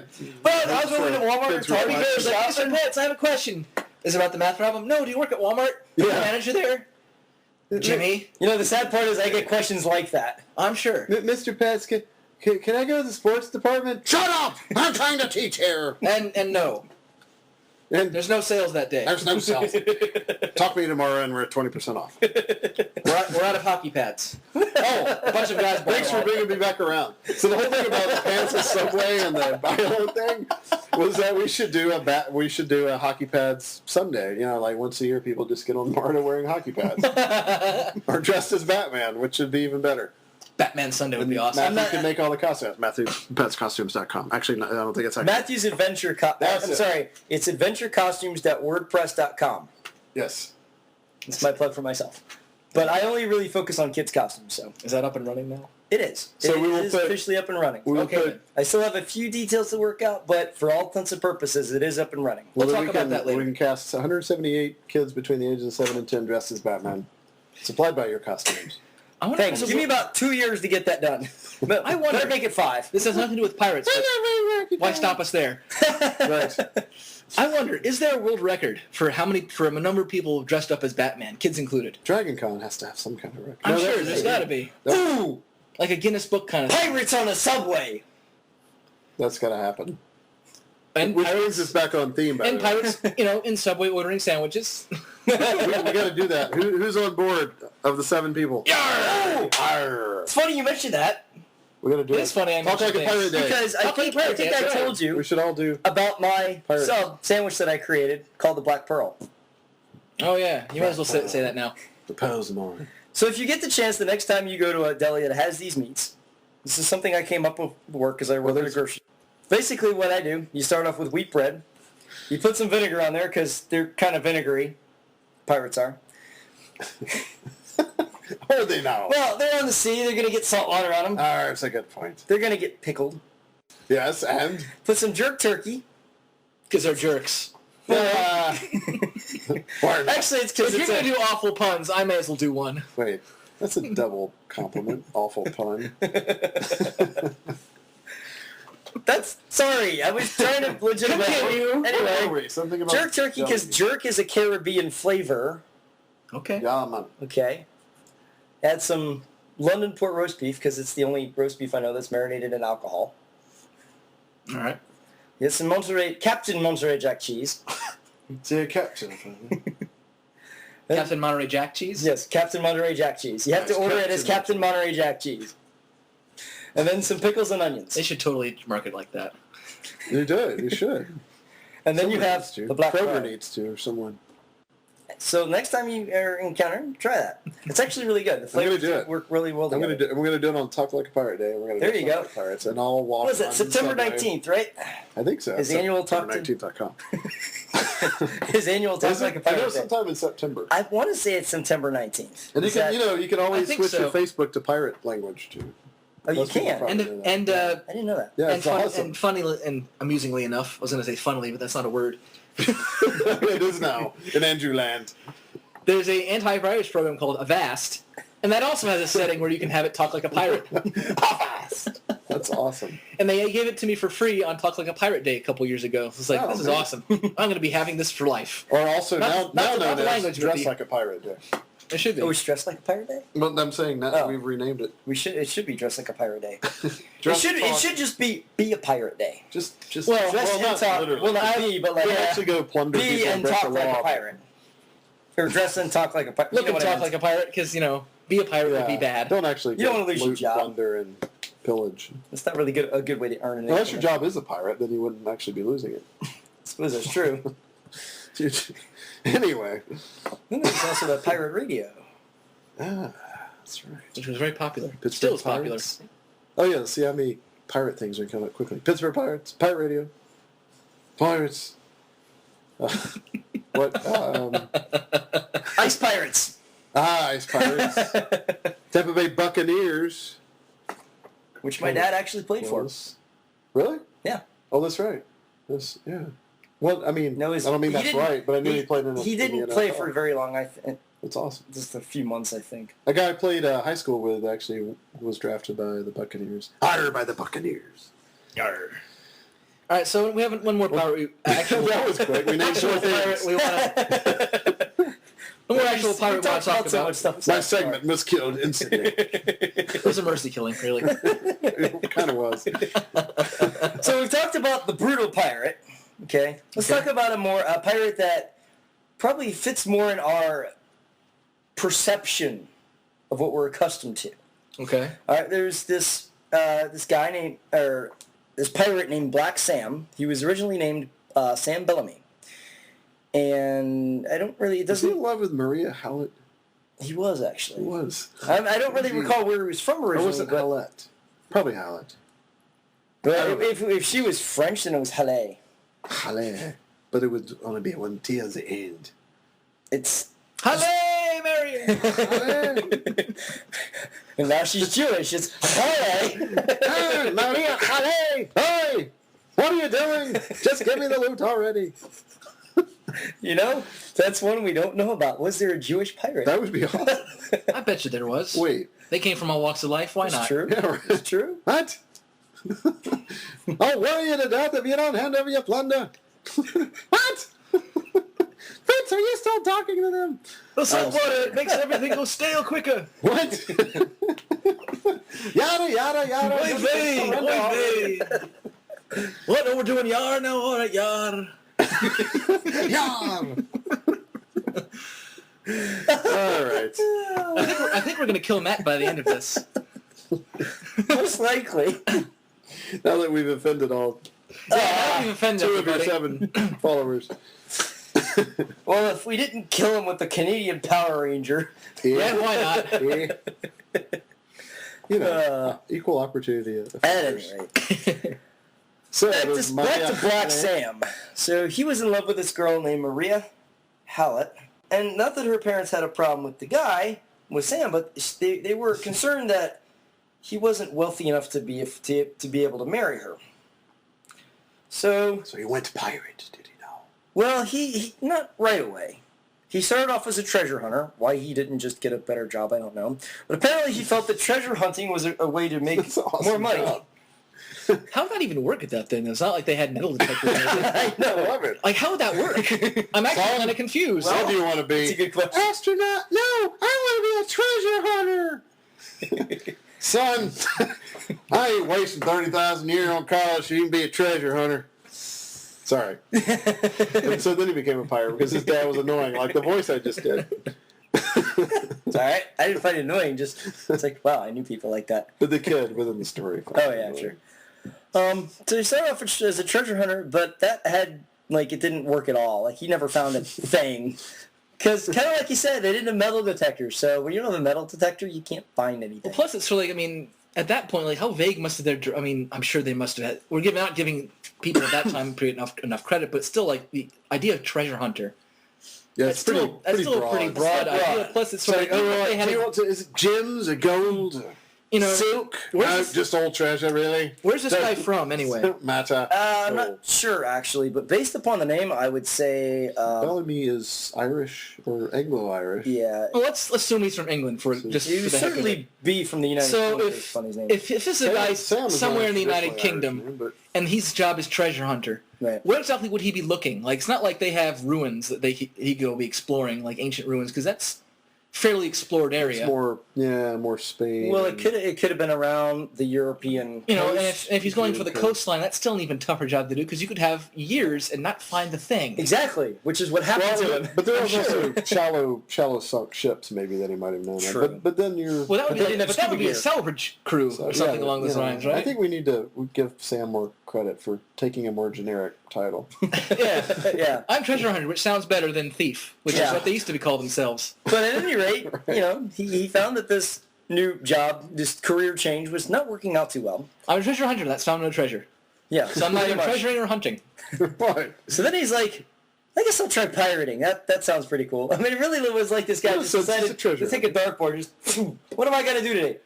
Let's see. Treasure Taylor, Well, okay, I'll try that. drunkard, village idiot. No. Pirate. All right, I'll pirates. give that a shot. Village idiot, no. So that position's already filled by Jim. That's right. Not Taylor, good. keep poking my fingers. Town Let's drunk. see. Secretary, no. Tone Kent drunk. Sarp. Already done it. Doesn't pay well. Pirate. Gymnast. No, Gymnast, not flexible enough. Not flexible enough. Gymnast. I knew him well. Bartender. Actor. No. Maybe. Too hammy. We'll keep that in mind. So he tried pirating, and apparently he was really, really good at it. the first year he was a pirate, he plundered 50 ships. Well, That's one a week. That is almost one a week. Yeah, almost one a week. Yeah. that's Well, I was rounding. pretty succsuccessful, I would say. You're getting about Well, that's one one a week with 2 weeks off. Yeah, that's actually really I'm good. successful one a week. I'm taking 2 days off. I was like, well, look, I've plundered the loot of 50 chicks. Now am I rich enough to marry you? Unfortunately, as a pirate Well, of the the thing Caribbean, is- where do I go for vacation? Not the Caribbean.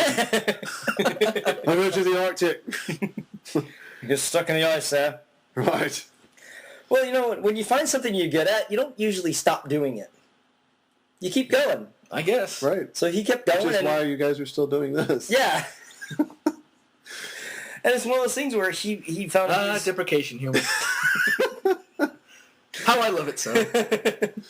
But he was really good at it. He's like, all right, well, I'm going to keep doing this. And, if I keep doing this, because you keep in mind, he had his crew to take care of as well. So whatever plunder he had, he shared it with his men. Yes, because otherwise he would get killed by mutants. Well, here's the thing. He was actually really smart when it came to the crew because he didn't just tell them what to do. They actually worked together. They actually had a democratic system. Oh, good point. Other than the ancient Greeks who originally invented the actual, form of democracy, Right. Pirates actually had some of the earliest forms of democracy. That's surprising. Because there was no divine blood noble necessarily on Right. board, and so everybody was kind of equal, And so they needed a system to say, okay, which one of us is the idea boss charters came from. and why. Yeah. So And there literally were charters drawn up for treasure division, like so-and-so gets a share and a half, or usually you start off with a single share or a half, and then Right. the captain might have got 3, and the quartermaster maybe 2, or whatever. And there'd be crazy stuff in charters too, like like punishments. Is it walking the plank, or is it being marooned on an island with only one shot and a bottle of rum, or or thrown to the sharks? I mean, here's a good question. That literally wasn't some of the charters. Was walking the plank actually something the pirates did? Because Or is it most just of them did not something swim, supposedly. Oh, okay. Which I don't know if I... To me, Well, that doesn't make the thing sense. is, even if you do know how to swim, if you dump a guy in the middle of the ocean, they're dead. Yeah. Yeah, that's Especially in that day a and good age. point. If you did know how to swim. And also, they usually did it where they knew that sharks were fairly rampant. Okay. So it wasn't so much... So it's more like a oh, James no, it's a plank Bond. and I'm in the water. It's more It's more like a James Bond film where I'm going to dip you into a pool of sharks. I mean, even if they weren't like visible sharks, they knew they were pretty nearby. And they might have cut the guy before they put him in. Plus, and again, if you dump him in the drink and sail away, and he can't grab onto the ship, and he's in the middle of the ocean, he's dead. Unless you're just an idiot and you dump him off next to this beautiful island that has a fruit trees and a beautiful women. city near it, and no sharks. Because in that day and age, the odds of him getting found, Yeah. So- Very true. none. Oh, it's where they dump me off, and there's a resort like 50 yards away. What? So this is, Thank you. there's more of a vacation. Don't come back. Yeah. Oh no, I'm floundering. And not only that, but they left me all my gold. Yeah. What? I'm set. That's got to be the worst pirates I've ever heard of. But you have heard of me. Yes, on cue. At least that one I knew where you were going with it. Nothing like an obvious lead-in. I know. It's actually better for me because I'm not good with hints. On a similar topic, before we finish up Black Sam here, they did test on MythBusters a supposed method of execution that pirates did. Did I see this one? Maybe. Okay. I forget exactly what it's called, but I it's think when I they saw it. when they bury them up to the neck near the shore. Oh, yeah. Oh, the yeah, waves up to come the in. sand, yeah. Wait, that doesn't work? Why? How does that It does not work. work? It does work. Mythbusters doesn't need to tell me. I mean, it's kind of obvious. Well, the thing is, they wanted to know if it actually what's the science behind it and how it worked. Well, I think The they're... science is the water comes in, you can't breathe. It's not beside that. It was what kept you from digging yourself out? Was Right. Sort of the I thing. was going to Oh, say, why? that was actually a bigger thing because if it's sand is looser than dirt. Yeah, but I understand that all that weight is kind of... It's like... Well, it's actually it depends on where they bury you. If they bury you too far away from the shore and it's dry sand, you can get out.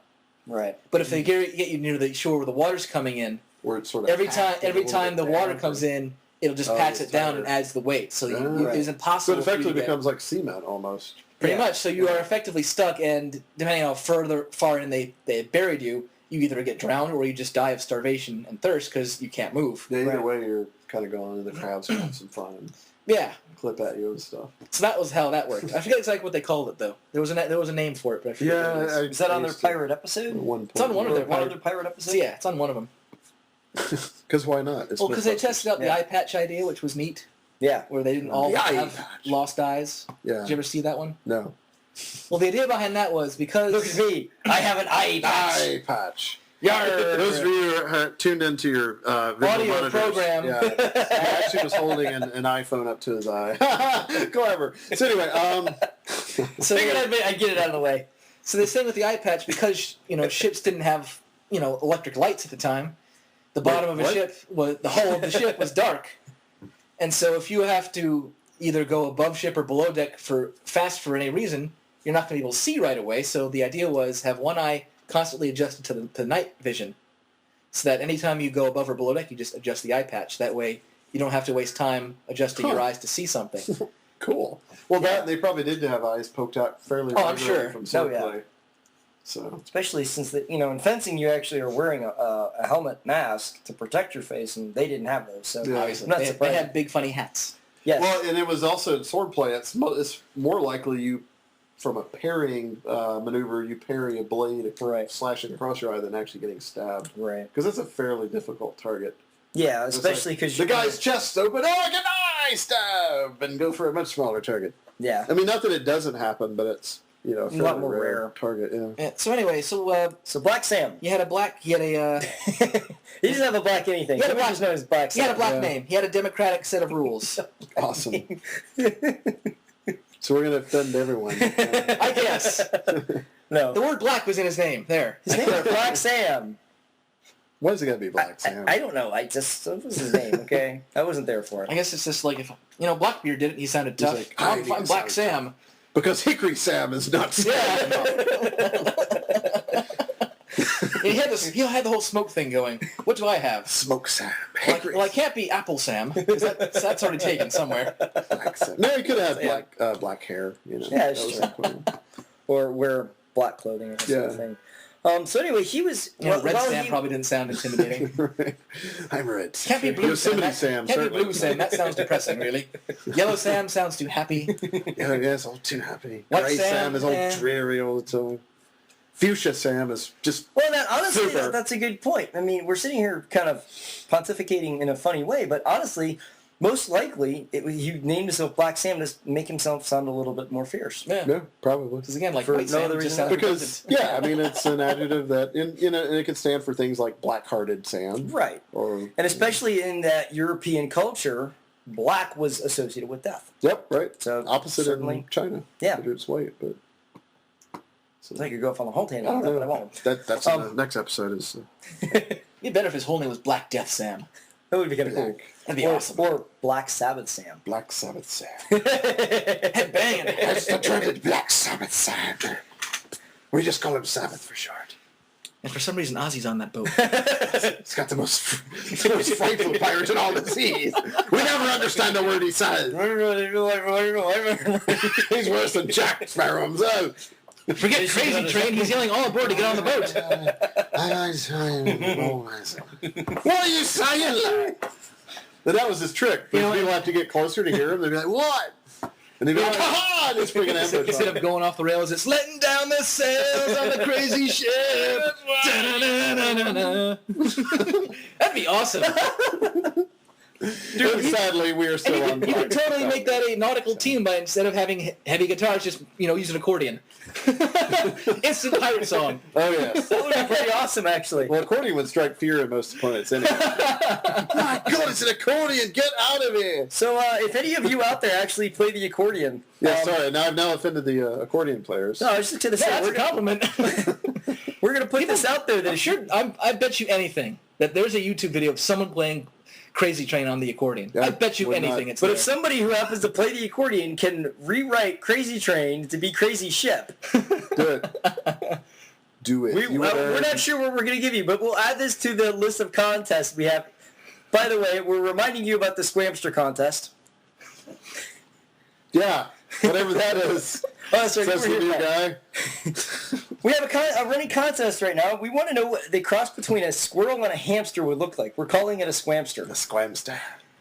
So, And if somebody can draw us... Camera doesn't really work. it doesn't. doesn't roll off the I tongue. see why you didn't go with Ham rule and you got with Squamster. So either a drawing or a really good Photoshop of a Squamster, and we're going to make a T-shirt with it.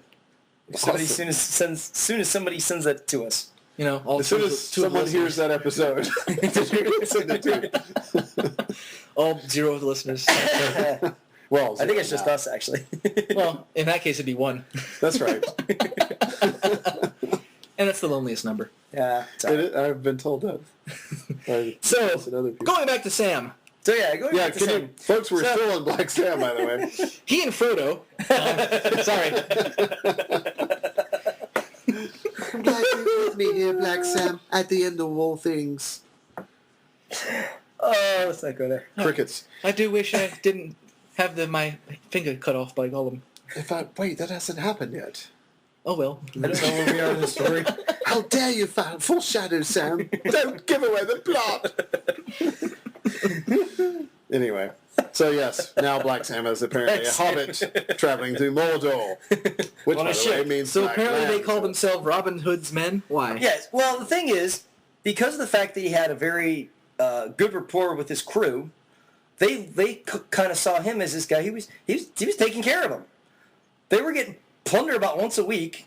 They were getting well paid, Not bad. well fed. Like they're gonna like this guy, and they kind of felt like he was kind of like Robin Hood. You know, he was taken from the rich and given to the poor. Them. So they kind of considered Take from the rich and give to ourselves. Right. well the poor. It was the John Cleese version but of exactly. Robin I mean, it Hood was from the Time Bandits. I like it. Sorry, dating myself again. So, So you know, Yeah. and they had a good rapport, and they kept doing this, and then a couple years later, he captured the Waidah. This was a big ship that was carrying gold and silver, and I tried to find out how much this was worth in today's money, but I couldn't. I could not find a conversion. well, the name's crap converted. for starters. Wide-Owl. What? Sorry. The name, I don't like it. Oh. It begged to be plundered. Yes. Because it just sounds like a slow person going, why? All right, plunder it. Don't care if it's carrying anything. His name's crap. Kill it. Yeah. But it was carrying over 20,000 pounds. And not pounds as in weight, but pounds as in money. Well, that's got to be in the millions coin. then, if that was that much. Oh yeah, That this is was at easily least in the millions. Quite a lot. Yeah, that's... And so, and this was, Libra. yeah, I mean, this was a lot of money. They're like, after he captured it, he's like, all right, I'm good to go. I'm set for my life. Right. Oh, I'm sure. And he was like, yeah, we're quitting. We're going home. I'm going to marry the Maria. I'm good. Maria. Unfortunately, dun dun dun, on his way home, there was a massive storm that sank the ship and killed all of the crew except for 2 of them, and Sam was included among the dead. We're not making this up, folks. Hollywood could not write this. Literally, probably could not write the script. If they tried to, it might be, well, if they did, it would be good. It would be, Well, let me phrase it. theoretically it would be awesome. If they actually didn't change anything, it would be good. Yes. It would be awesome because it's there. Yeah. I mean, just change the name of the show. You have a really nice, that's what I like about the story of Black Sam is it's got kind of that romantic feel to it, but it's kind of tragic. It And really you're does like, make it. oh, it's like, I know he's a pirate and he's a bad guy, but Well, it also has that traditional mythological ending where it's like, yes, I've done well, and I'm going, I'm going I can home finally and God, claim, the storm gets you. I've won the day, I'm going to get the girl, and crap. It's like Indiana Jones reaching for the goblet, and his dad's like, Yeah. I've defeated everything. Well, I'm invincible. Oh, Yeah. Storm. Yeah. I'm invincible! Hey! Yeah, folks never do that, by the way. If you're victorious, never call out to the gods. You probably don't know this, but Yeah. have they ever found that ship? Was that a recovered ship, or is that still No, missing? from what I understand, that it's not a ship that recovered. Oh, wow. So, theoretically, there is millions and millions of worth of gold and silver laying on the bottom of the ocean somewhere, just waiting to be discovered. Go tomorrow. Dressed as That would be some Right. find if you could find the Waidah, Yeah. silly name as it is, Yeah. with that much loot on it. Right. Yeah. That would be amazing. That'd be awesome. That would I would be just, pretty cool. ignore the name and go, I don't know the name of the ship. We found a lot of gold. Make up a better name. Like, well, unfortunately, It was called the Black Sabbath. Yes. Waidah nothing. It's mine now. Well, that's the name unfortunate of the because it ship. was the Mine one guy now. who worth billions. But it begs the question: Why is the rum always gone? Because, right. Because you keep drinking it, fool. That's a good So the point. That's actually a good summary of life. That should be a psychologist question. Why is the rum Why always is the gone? rum always By the gone? way, why is the rum always gone? That's Is the because- rum glass half empty or half full? Well, actually, it's awful. It's awful. Right, I didn't realize I was making that fun, but no, actually, it's the entire glass is full. It's half filled with rum and half filled with air. Right. Is that It's nice? still full. Gotta be scientist. Take all Scientific the fun out of it. research.com. Sorry. Killjoy.com. Hey, that's my website. No. AndrewIsWrong.com. We're going to kill this joke.com. Why not .net or .org? BeatADeadHorse.com. Actually, don't. Yeah, don't. Because that's just wrong. That might actually exist. That might be bad. So let's not go to that one. BeatADeadHorse.com. So, the interesting thing, we talked about why we like pirates and what we were introduced to it from Peter Pan and I forgot how were you introduced to pirates? I mean, obviously, I saw Peter Pan when I was a kid, but the weird thing about it is, You didn't like, see Matthew as Peter Pan. Ah! Sorry. no, I hit a sore spot there.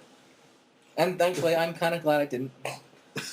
Even though I've known Matt for many years, Matt in tights is still never a sight you really get used to. But you have seen it. I have seen it.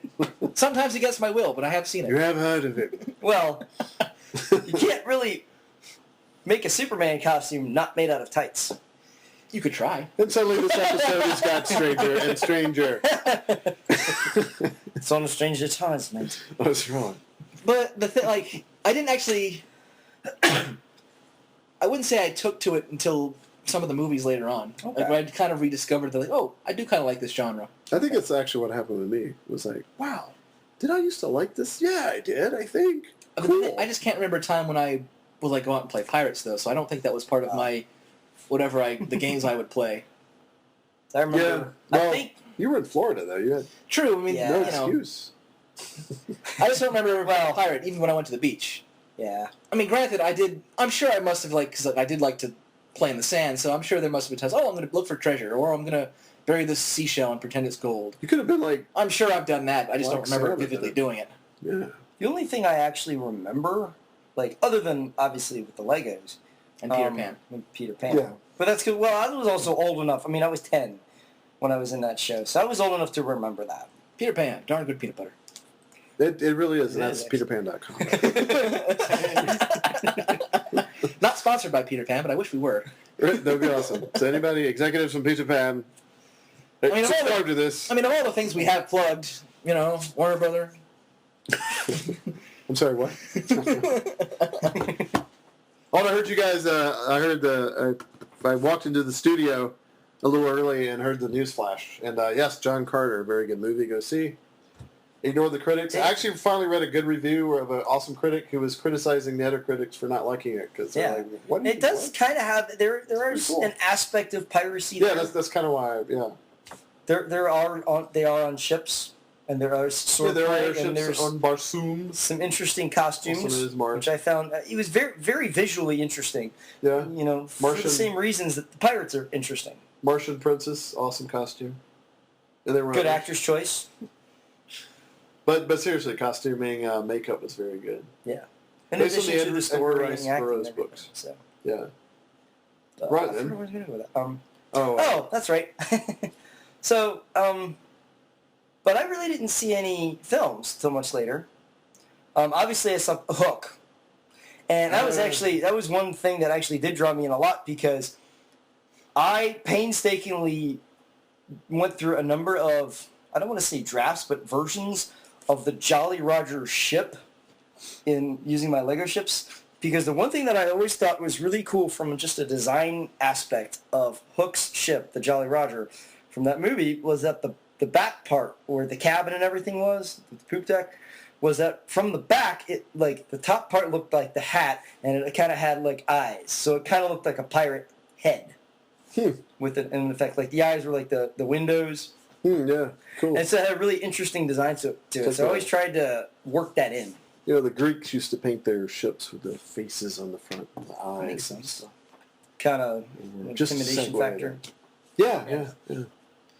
So And then, So I think what a for good me, segue for us I would think be- I'm just the only reason I say that is because for me it kind of held on a little bit okay. through that. I But- actually took a lot too. Yeah, I know, against your will, which is very unfortunate. Yeah, this is true, by the way. that was true. Yeah.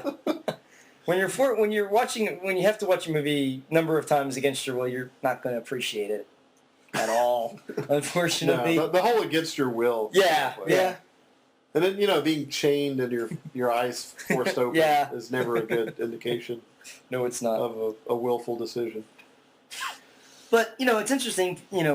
Pirates have been around for a very long time. Obviously, we're familiar Since the Roman Empire. We always think of the Caribbean pirates, but the Romans. Apparently, the Roman Empire had a big problem. And the Caribbean was not the only place pirates existed. They were all over the world. Right? Oh yeah, that's true. Yeah, North Atlantic, but Caribbean. Almost as long as there have been film, there has been pirate films.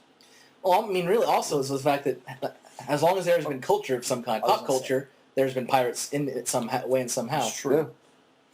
Well, if you think about it, I mean, pirates represent kind of the cutting edge pop culture or counterculture. Rock and roll is was the counterculture, and pirates are kind of that way because it's the whole in your face. And gangsters, which were kind of the next step in pirates, in modern day pirates, they took on that role. Yeah, and gunslingers in the West, that kind of. Then for gangster, they had rum runners. Instant pirate. Yeah, right. Yeah. Yeah, and I think Sam Bellamy should have chosen Rum Runner instead of Treasure Hunter. Yeah. At least initially. Although it's very, very niche, Yeah. Of course, in the 1700s, it wasn't illegal to have rum then, so... It's true. Again, why bother? I mean, at that point, he's just literally a delivery boy of rum. But at least then... Like, Sam, you were supposed to deliver 17, I count 5.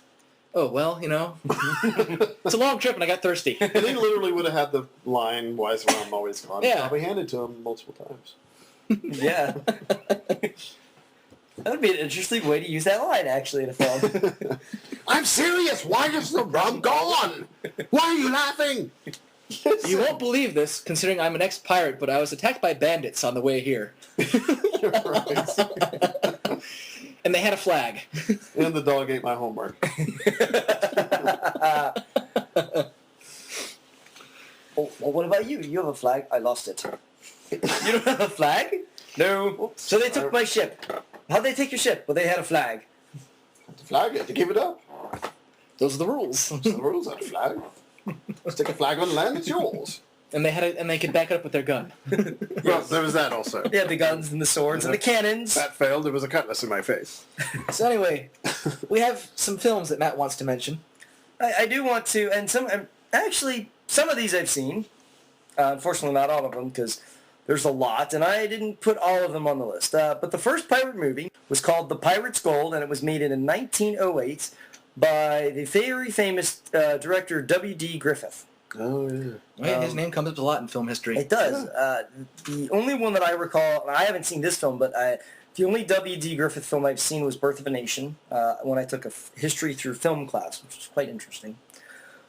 So obviously in 1908, it was a silent film. Mm-hmm.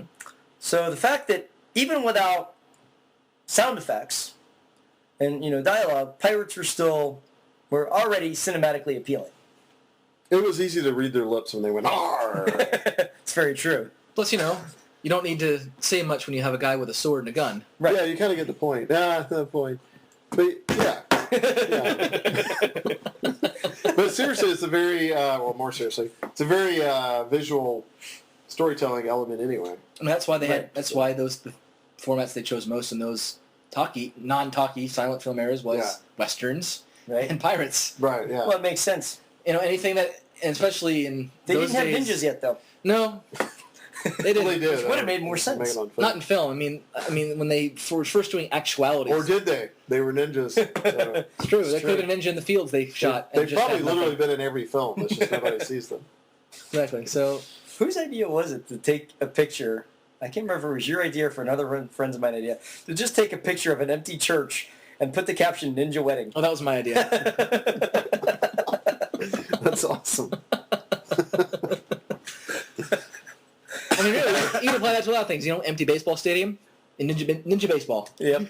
Which, a good segue here, or possibly a bad segue. So is the whole Pirates versus Ninja thing still around? Remember when that was? It kind of floats around from time to time, depending upon if it comes up, but it's not a big thing like it was before. All right, so Matthew. Someone kind of bridged it by saying, "Combine them, make him a pinja." Ninja, just like your shyster or sham squirrel, whatever it was. Squamster. Scratcher. That creature. So, Matthew, very quickly, Pirates versus Ninjas, which would you choose? I would probably stay on the Don't side say of versus. It has to be a pirate or ninja. ninjas. I would stay on the side of ninjas. Oh, and it's a pirate episode. Well, you asked me a question. Okay. I'm sorry. All right. So, Andrew, Pirates versus Ninja. In a fight or lifestyle? Just in a Broadway musical. If there was a Broadway musical of Pirates versus Ninjas, I would go in a heartbeat. I would audition for it multiple times. And I'd be going with you, be like, hey, I know you need some costumes. And every time I was turned away, I would come back dressed as someone else. So That'd be awesome. Would you cast the ninja side as mimes, since they are supposed to be silent, or would they actually have speaking parts? Yeah, they know. Or would they just hum? It's a musical after all. I mean, they just hum. No, the music would all just be carried about. Are they ninjas or are they a swarm of bees? I can't tell. Oh God, they're both! Ah! I don't care, just stab it, whatever it is. They're ninja bees! Run! If anything wants to stand still. I'm not after your hundy, even though it's cold. Ah! Oh, interesting moment, because I know that your 7 listeners probably go to Dragon Con. So, We did a Dragon Con episode, so. oh, awesome. About 3 or 4 years ago at Dragon Con, I was dressed as a pirate, and there was a big stretch. And some other friends of mine were pirates, and so we're all walking around. There was a big pirate party, and we left from that, all walking around like this. Yeah. And so apparently some costume ninjas got behind us. Nice. and they were following us, and we'd look back and pretend we didn't see them. And it became this whole scene. And so we were going all the way through the con, and we would pick up more pirates and more ninjas and do this whole act. Holy And crap, I apparently wish some we had people been there for videotaped that. it. It was awesome. It was just one of those spontaneous moments. Yeah. So by the end of it, there was probably 20 ninjas behind us, or Nice. quasi-ninjas. There were several random things that weren't really ninjas, but... Maybe a couple Sub-Zeros and... Yeah, there were some Sub-Zero, ninja-esque things, and I think there was a samurai. Something like that. At least it's It Japanese. was from the same culture, but they weren't notoriously worked well together. No. So, and then we just pretended like we didn't see them the whole time. We turned around and they stop and hide in the shadows. Well, I don't see anyone. What are you talking about? That's awesome. Anyway, So you'd probably side on the pirate side, huh? well, yeah, romantically speaking, I'd say pirates, but an all-out fight. Well, see, okay, if it's in the middle of the day and it's a acknowledged fight, maybe pirates actually. But if it's in the shadows and the ninjas have surprise, oh yeah, ninjas. Yeah. It's all about setting. And in Yeah. Broadway, I'd say pirates because they can sing and ninjas have to be quiet. But ninjas are trained for movement, so they'd be Right, good right. dancers. You know, this actually makes me want to write this thing. You have a variety show right there. Mike, you might be onto something here. A Pirates versus Ninjas First time of musical. everything. That'd be awesome. I would, yeah, help you write it or audition or... We got to do this thing Swing at it some forward. point. Because I'm pretty sure other people would go. Well, of course. I mean, the moment you have ninjas versus pirates in the title, they're like, we're in.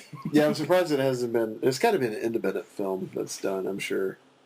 I don't know. Or I'm sure I've there's seen- clips of it on YouTube of something somebody's done, but it's probably like, two guys in their backyard or something. I mean, I have seen like animations of ninjas versus pirates. But Yeah, I nothing, was going to no say like musicals. Flash animes.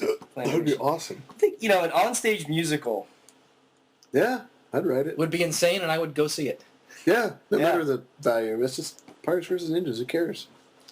Arr, we can't stand them ninjas. They be too quiet for us.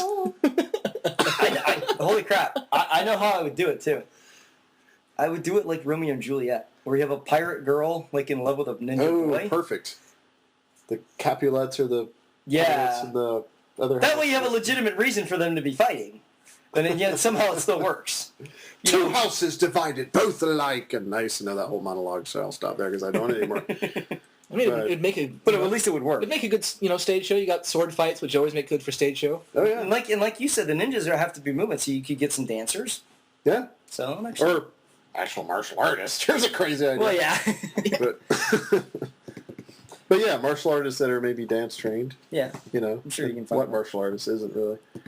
So Treasure Island, which is a very famous work of I hear there's literature. been 10 versions of that. So I hear. Yeah. I remember I've seen the Disney version. I think that was made in like the 60s or 70s.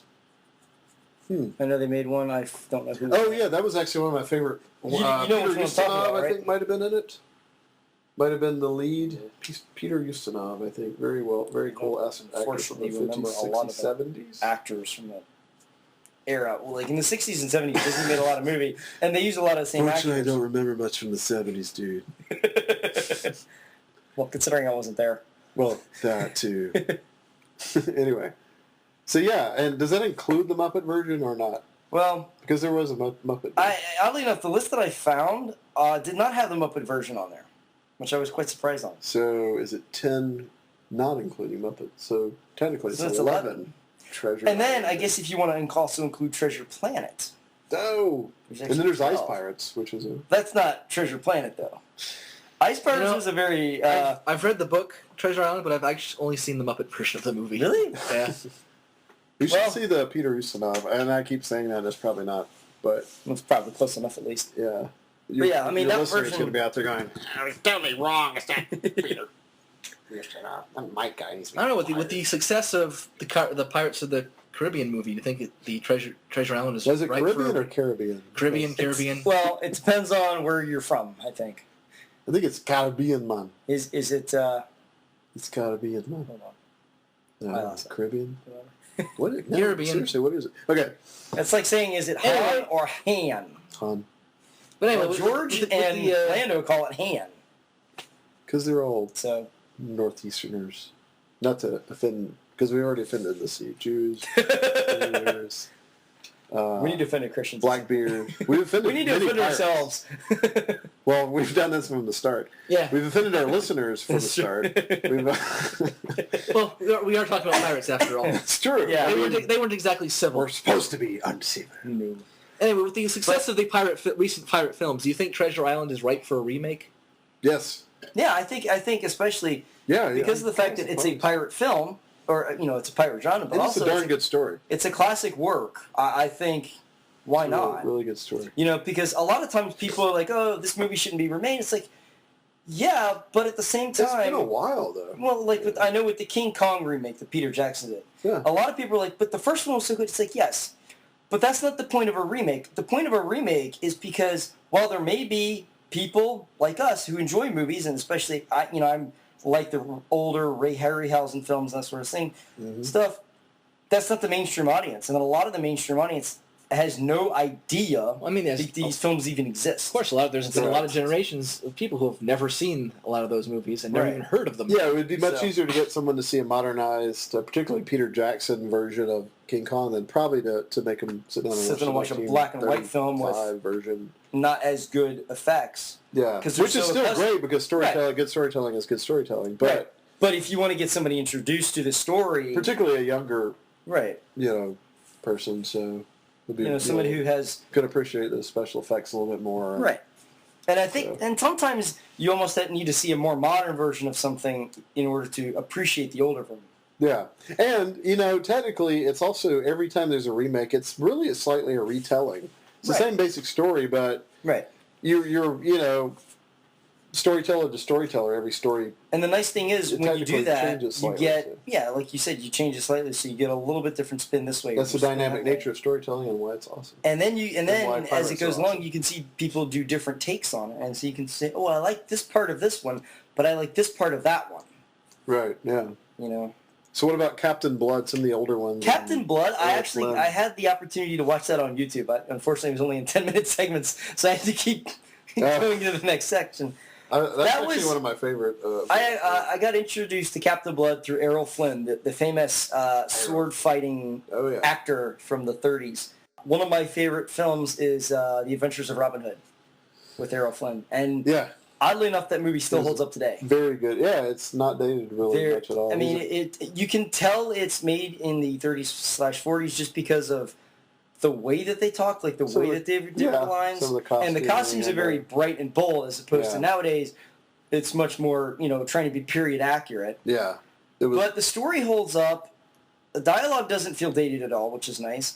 The action scenes actually still hold up even against today's action scenes. I was really surprised. I'd say, yeah. There's a chase scene with it's Robin Hood on a horse and he's being chased by the sheriff's men through the forest. And I was like, the way this was, the way it was shot, and the pacing and everything's like, wow, I'm actually enjoying this, even having seen many action sequences done it with much better special effects, but this still holds up against them. Yeah, so the it was nice to cinematography see. is just as good. Yeah, it was nice to see, and the score is actually really amazing too. It's Errol Flynn was a very good swashbuckler actor, so he could do Robin Hood, land, and he had land pirate and sea pirate, and he was a very The armed forces. land pirate. but he didn't do air pirate. No, Which that's coming. air pirates were actually, I would love to see a movie about air pirates. It wouldn't have to make sense at all, or have a reason to make air pirates. But Air pirates. I remember from the show Tailspin. I don't know if you saw that or not. No. It was in the early '90s. No, I mean I've heard about it. Disney but- cartoon. It used a lot of the characters from the Jungle Book. It had Baloo was one of your main characters. Shere Khan was the CEO of a company. It kind of took place in like a 30s-ish era. Cool. And so Baloo was basically he was kind of like Han Solo. He was a freight pilot. And he was always being chased by air pirates, led by Don Carnage. So you're not kidding? No. I thought this was an elaborate setup. No. Well, darn it, that'd been awesome. Speaking of Carnage, because that's kind of a Spanish-sounding name. Well, it's really just Carnage, but I know. Carnage. Would you I am Don consider Carnage. Cortez a pirate? I mean, he was Most officially on the payroll. conquistadors, Conquistador. I guess it depends on what you define pirate. To me, a pirate's somebody that does their own thing. Well, no, Well, the thing is, he kind of But he did. was I think legal. He did. Yeah. But he was legal. He was. But he was legal. sponsored by the Basically, he was Spanish legal crown, to right? go raise and take their stuff. So Yeah. basically, he was a privateer. and take their Right. and spread Christianity, quote and unquote, explorer. Yeah. or really force Christianity. Well, sadly, during that time, it was like if you encountered a native savage or barbarian race, they were technically inferior. They weren't. I mean, they were human, but they weren't. Is the way they looked at it. So you kind of could do whatever. It was like an animal. It's like, it's a cow. Stab it. It doesn't matter. We're going to make beef out of it. Not that you were going to stab like an Person Aztec and and make beef out of it, but or maybe they did. So, but anyway, yeah. So they, not to make excuses for them, but that's just kind of how it was. It's like, this is a non-Christian savage, and Right. speak our language. He's barely human, And they just it's viewed him sad, differently. But, Yeah. But Again, that's from his point of view, not ours. yes, that's Cortez.com. No, Aztec.com. Forget Cortez. He had that cursed chest of gold, remember, in the movie. That's The right. cursed chest of gold. Cursed, chest, of course. Every treasure chest is cursed. Pirate land or sea, whatever it is. So one thing that Matt may not remember to mention, but I'm going to remember to mention, Okay. is a movie called Cutthroat Island. Oh, Well, yes. I Gina Davis I and vaguely Matthew remember it. Modine. In fact, I introduced you to it Yeah. because I found it at the $5 pile at Walmart. And I'm like, I remember liking this movie, and Andrew likes pirates, and I'm pretty sure he hasn't seen it. And he was right on all accounts. And it was one of those things where it kind of coincided with the fact that during college I had to do some project that involved looking at Pirates of the Caribbean, however you want me to pronounce it. Curse of the Black Pearl, that one. Yeah. And so I was just kind of doing some background research on it, and I know we're going to talk about it in a minute, but in the articles I was finding, it referenced Cutthroat Island several times. I'm like, why? So then I had to do research on that. It's like, just as curiosity, it's like, why was this being mentioned so many times? And the reason being is because it was like, well, the pirate genre, which is either not successful at all or mildly successful, Cutthroat Island was like, oh, let's throw everything at it. Let's give it big budget. Let's do all this. Let's get somewhat of a star. And what was her name? Gina Davis. Gina Davis. Her. Matthew Modine was there. Let's get them and let's put all this into it. Let's put it out there. Let's make it big. And it flopped horribly. Yeah. Well, it was Although such I a- actually liked it. It's okay. And I mean, it's it's one of not those things where it was Super awesome, but it's horrible pretty good. flop at the box office. And Entertainment. basically made people not want to do anything with pirates for many, many years. Where they thought, okay, this is Oh, it's dreadful. basically So money bad. kryptonite. Yeah. If you put pirate in it, it's not going to make money. Yeah. Which was why when they finally did make the new pirate movie, it was considered a gamble. Because Yeah. they figured, okay, at the budget we're at, may not make anything, but we want to. That's how fantasy movies became. There were so many cheesy ones in the 80s, and everyone, Lord Right. of the Rings really kind of brought it back to, like, hey, you can really make an epic, gritty, And you quote, realistic, you can not unquote, make fantasy. it cheesy. Yeah. Well, I was going to say another gamble for Pirates of the Caribbean wasn't just the fact that Cutthroat Island was a flop, but also the fact that it was based on a ride. It was based on a ride, so they had that. And that was the first time we'd ever heard anything. And I remember thinking, because I didn't know anything about like the movie business at the time, but I just when I remember hearing that, okay, they're making a movie based on the ride. I'd like to have been in that room. And it was one of those things that was like, this is a horrible idea. Boy, was I wrong. Wow. All right, we got this movie. It's based on a ride in Disney World. Space Mountain? I'm serious. You're wasting my time here, guy. Space Mountain? That's kind of cool. Name in this. No, we're thinking about the pirate one. Really? How about Mr. Toad's we Wild want the Ride? Space Mountain one better. Well, you know what, though? How about Mr. Toad's Wild Ride? We've already done that one. Right. All right. I will say this. From what I recall, and you can back me up on this because you've seen the movie recently, whereas I haven't. Is there any humor in Cutthroat Island? A little. There's a little Okay. one-line stuff, but there's not a balance of the drama with the action with the humor. There might be humor here, but or there, but it's not it's not there and prominent, and it's not something. I would probably have to watch it again to maybe ignore it. But my biggest problem with that movie was the fact that visually it was great, but it was again, as we said before, that does not make a movie. yeah, But, to me, it was the fact that haphazard. It was a little haphazard here. it was that, but it was also the fact that pretty much every single point of the movie I was able to predict long before it happened. Yeah, Like it was, That's and the true. thing, and it was very predictable and very cliche. Where like, okay, this sounds like they're just kind of reading from the Pirate Movie 101 book, right. and they put everything that should be in the pirate movie in it. You know, They interesting. The most memorable scene in that movie, at least in my head right now, Right. was the chase scene on land. Oh. See, I don't remember that. Pirate movie. There was a carriage chase. Yeah, they're on a It's kind of carriage. reminiscent. The only of, thing I remember the Sparrow's very escaping. end battle, like when they're on the ship, but the one thing I remember is the fact that Gina Davis's character, her father, who was in something recently, I can't remember. Oh, he played Perry White in Superman Returns. I forget the guy's name.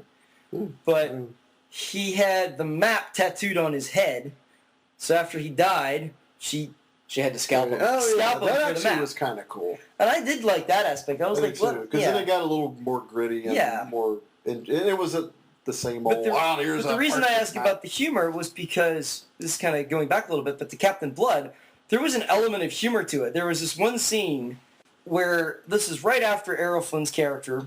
I forget the first name, but his last name is Blood. That's why he's called Captain Blood, not because he kills people a lot. Well, the last name like No Blood. pirate would do that. With the last name like Blood, you either got to become a pirate or a doctor. What kind of stuff? Well, actually, it's funny. He started off as a doctor. And I've never seen this, so that's me guessing and making a bad joke. Now just make yourself comfortable. Dr. Blood will be in here in a moment. No thanks, I'll die. Yes, you will. Now just wait. We gotta change my name. And I'd rather catch the plague. You already have. But don't let that Why did you come see the here? movie, because it's a really good movie. But the reason I mentioned the humor aspect of it is because once he becomes a pirate in the film, there's an element of humor to it. It's not a lot, but it's there. And there's this one scene where it's right after he's kind of taking command of the ship and the crew, and there's this their first plunder, and they're like, okay, we're going to set some rules and this sort of thing. And he's like, I'm going to take care of you guys. You know what? I'm not just going to give you, your income, every so often, but you know what? If you start to lose limbs or something, you're going to get compensated. He's like, if you lose an arm, that's such and such. If you lose a leg, it's such and such. So there's this guy, he's like, wait, huh? And he's like, I'm going to cut off my arm because I need money. Going back to the charters we talked about yesterday, that was actually in some of the charters. If you lost a limb in combat or whatever, you gave it So you were actually, that was a little bit or an eye historically correct then. Yeah. So they probably pulled from that, I'm guessing. Not. And then the Seahawk, Yeah. Errol Flynn. Yeah, I haven't seen the Seahawk, but I don't. think they it's have one it of the there. things where I liked Captain Blood and I liked Robin Hood. So it's like, you know what? Chances are I'm going to like the Seahawk. Yeah, probably. I like to watch Errol Flynn when he's in that swashbuckling role, like as either Robin Hood in the Middle Ages or as a pirate. But I'm aware that he did some westerns. Yeah. But I'm a little shy of seeing Errol Flynn in a western. Yeah, I don't think he works as well. Mostly because John Wayne, was the western king for a while. Yeah. Yeah. Or out there, Pilgrim. Well, I don't know, Pilgrim. What are you going to do, tie up a pony? Sounds kind of creepy. You know, John Wayne always admitted he played the same character. Like, Really? it just was always him. Maybe that's where Sean Connery Which learned. makes sense because I always thought that. I just play me all the time. Keep getting cash. What the heck? Doesn't matter if I'm playing James Bond, Ramirez, or some Russian sub. Wait, hold on. You cast me as a Russian? I'll work on the action. All right, I'm ready. My first line. Mr. Connery, you sound the same. What are you talking about? My first line is... Vodka, Slavina. My first one is da. Well, he's got us there. That kind of sounds like it. Wait, my name's Ramirez in this movie? All right, I'll work on a Spanish accent. All right, next Highlander. Wait, why are you from the Highlands and I'm not? This is bloody screwed up. And I suddenly sound like Jimmy Stewart. Potter, silly old crummy old man, Merry Christmas! And welcome to the Rock. Oh, well. Is this Sean Connery just kind of going nuts? This is Sean Stewart, apparently. Jimmy Connery. Merry Christmas, crummy old Highlands! Merry Christmas, Black Pearl! Black Pearl! Silly old crummy leaky boat! Oh, sorry, everyone, if anyone's still there. Oh, Mission Kill Matt is commencing still. Yes, this is number 2 tonight. It's a record. So, and little known movie was, I think, imaginatively enough, was called Pirates with Walter Matthau, the undisputable Walter Matthau. And what did who didn't talk like this. He was he was a pirate captain, and he kind of played himself like the people we just talked about. Yeah, because he's bloody Walter Matthau. You know, it's interesting. I don't know what. I don't think he played a known historical pirate. He was kind of his own. I think he was just Captain Matthau or something. Captain Matthau. You know, that'd be fine. I would totally go to a movie. I'm just Captain Matthau. That's kind of a cool name, actually. There For wasn't some even reason, Black they sound Matthau. like Walter Cronkite. I don't care. Well, you Black Matthau? No, just Matthau. Whatever. You may just call me Matthau. I'm not even British. I don't know why I'm talking like this. Matthau the Matthau. Matthau the I was going to say Matthau the pirate, but that sounds a bit child cartoonish. Matthau, just give me shit. All right, cool. So then we have movies. Oh, in the 80s are Rise Pirates. Oh yeah, have you had the interesting pleasure of seeing? Yeah, I've actually, I for some reason weirdly sort of liked it. I'm just amazed that you actually saw it. Because I was one of 8 people. Okay. Yeah. So we got to find the other set. Had Robert? Actually, we got to find the other 5. Robert Urich in it. Yeah, it was Robert Urich. The lead. Yeah. Yeah. I came across this movie a couple years ago.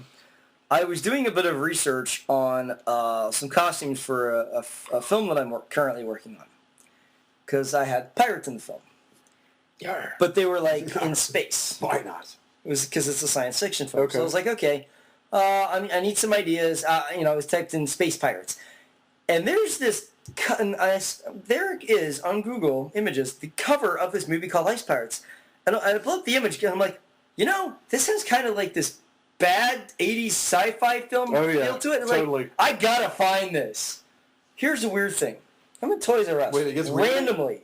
I'm randomly in Toys R Us one day, right? Yeah, because no one plans to go there. Well, It's a wonder how they stay in business, really. Let me rephrase that. Toys R Us. On a random day, I went to Toys R Us. Not because Legos are there or anything. Well, no. I mean, why would I want to go to look at Legos? He only has 5, 6 bins full of them. Is it only Actually, that it's many? 15. Well, there you go.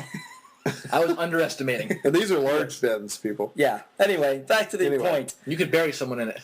Yeah. Don't actually do it, though. Why we're worried. But at any rate, so I was in Toys R Us, and my mom called me. I forget for what. So when I got off, and I was near the movie section, and I was like, all right, well, I'm just going to finish up here because they had this $5 bin. I figured I'd look through, and I was kind of poking through. As I was talking to her, I was like, oh, yeah, whatever, okay. So I turned around and finished up my conversation with her. I turned around, and bam, all of a sudden it must have risen to the top of the pile. There is Ice Pirates. And I'm like, how much? How much? It was $4. I'm like, all right, I'm getting this. That's very divine providence. It was just very weird. Yeah. And then we watched it, and we're like, yeah, it was probably only worth $4. Well, the thing is, But you've seen it. I've seen it. It's just, I was not expecting it to be the way it was. Yeah, it was a little crazy, but for some reason, I don't know why I liked it. Well, I mean, what I enjoyed about it was the fact that it was bad funny. But see, I liked all those movies like Krull and Yeah, well, see, all those Krull, bad science fiction Krull at fantasy least movies was a from the little bit 80s. more coherent than Ice Pirates. Yeah, it was actually. Yeah, And Ice Pirates is Krull also, choppy and to some extent, takes itself seriously. Whereas Ice Pirates just flat out does not take itself seriously, which is Right. kind of a good thing at the same time. Although, on Krull's point, never name a weapon that looks like a throwing star glaive, Yeah. because that's like a pole arm. Right. It sounds The dangerous. glaive! It sounds dangerously like a donut. I really did not like in Krull how they used an actual spider. And, well, I don't like What? spiders, so I didn't like the fact that they had the spider in there. There was a spider in there? Yeah, giant white spider. You're talking about Lord of the Rings? No, Krull. Krull. White spider. What? Yeah. Yeah, he didn't like that part of Lord of the Rings either. Sheila. That's why it's supposed to have been scary during the quest. Yeah. So no one wants a giant spider with a giant thing that pummels into your chest. I don't want a giant spider, period. Even if it just wanted to have only want tea a and small cookies, spider. I wouldn't want a giant spider. Tea and cookies, anyone? I know I'm big and creepy. Yeah. So if you were really, really dumb, you could be Billy on Billy and Mandy. I incredibly felt for Billy in that episode. I was definitely Billy in that episode. I was like, no. And he was actually handling it better than I would. So him screaming and running away. It's him I handling would it have better. screamed, ran to my room, grabbed my sword, and attacked it. Or just killed yourself, whichever came first. Yeah, sword in hand, whichever target. So on your bucket list is now Ice Pirates. Yeah. Cross that off. Good, It yeah. wasn't really, well, yeah, I guess it was on the bucket list. I don't really have a bucket list because I don't really have a bucket. Right, to make a list of. Yeah. You know, gotta have a bucket. Thing is, Mine's more of an abyss. Because the list just never ends. all right, on my bucket list, get a bucket. Get buckets. Wait, get lit. Why am I writing on my hand? He beat me to it. Stop writing on hand. Learn to use paper. Also get pen. Go back to school. Stop writing in blood. Use actual letters On instead of Captain scribbles. Blood. Captain Blood. To bring us back on task. Yeah, well, as I was about to say, so we've talked about like pirates in general, the history of pirates, pirate films. Andrew, since you are more of the gamer in this group, have there This been motley crew? Yeah, Well, a motley computer crew. gamer anyway. Yeah, have there been any video games about pirates? Oh, yes. Okay, Can I name them all? No. can you Do name it. two? You have 10 seconds. I'm going to name one. Okay. I'm going to name the one that's probably the most influential Okay, and has had the biggest cult following, I would say, which is the series called Monkey Island. I've heard of this. I'm sold already. I did not know it was about pirates though. It is. Whoa, the title And doesn't give it a... All right. it's- No, it doesn't actually. It's a computer game, so it's based on when they were point-and-click games. So it was literally like when you click the mouse, the guy moves, and you can interact with objects that way. Oh, okay. But what makes them... Warcraft. Yeah, something like that, except, it's basically one of those things where it's basically like when like an animated comic book, let's say, where you have a scene. There's a scene, you can interact with the things, and you go off screen, Oh, goes to cool. the next scene. Yeah, okay. And there's a I like story, the visual. and the idea of it is you're a guy who wants to become a pirate, except you're very inept at a lot of things, so you're very clumsy. So the game is comical throughout. Okay. So can you it's- choose to be a treasure hunter? No. I'm sure there is treasure hunting to be had, I but was gonna say, are you sure this game was not made about me? and I think the guy, the main character's, I think his first name is Guybrush. So right away, It's almost as bad as Wynock. Yeah. Why that? but it's a very influential game just based on the fact that it helped bring pirates back Okay. from basically being untouchable things that people don't want to do, and it also kept things it kept pirates around too. Okay. Because it was such a beloved game when it first came out, with the fact that it was funny throughout the entire time, but it was Right. also really fun to play. It also had a decent story, and you also, it was like a good game should be, relatively easy to play as well. Right. So all those factors in combined, it had a very high replay value where you could play it over and over again and just still find it really funny. Right. Cool. And they had multiple outings for the game, and they're actually having a compilation of the games, like a collector's edition, come out I think later this year or the year after. How many? There's at least 5 games. Really? And they've had longer spans between them. Like I think the second one came out like a year or two after, but then they had like a long stretch between the third game. But they still made them. I have a question. Oh, okay. Who made the game? I don't remember. I didn't do a whole lot. But also here's the thing, and this is also how it ties into one of the movies we're going to be talking about, specifically the big ones that has been so prominent, is the fact that some of the things that the games actually do are actually referenced heavily in the movie and movies. You're talking about the Pirates of the Caribbean movie? Yes. Okay. So like the monkey, for example. Because I'm trying to find out where Monkey Island plays. Well, in the first, and I think one of the main antagonists that you have to encounter is a undead pirate captain who is a skeleton. Really? Nice. And so basically, that plot from the first pirate movie, Black Pearl, was pulled directly from that, and the director openly admits it was an homage Nice. Really? because he loved the game. I Yeah. actually had no idea. See, Well, that's I'm good. learning tonight as well. Yeah.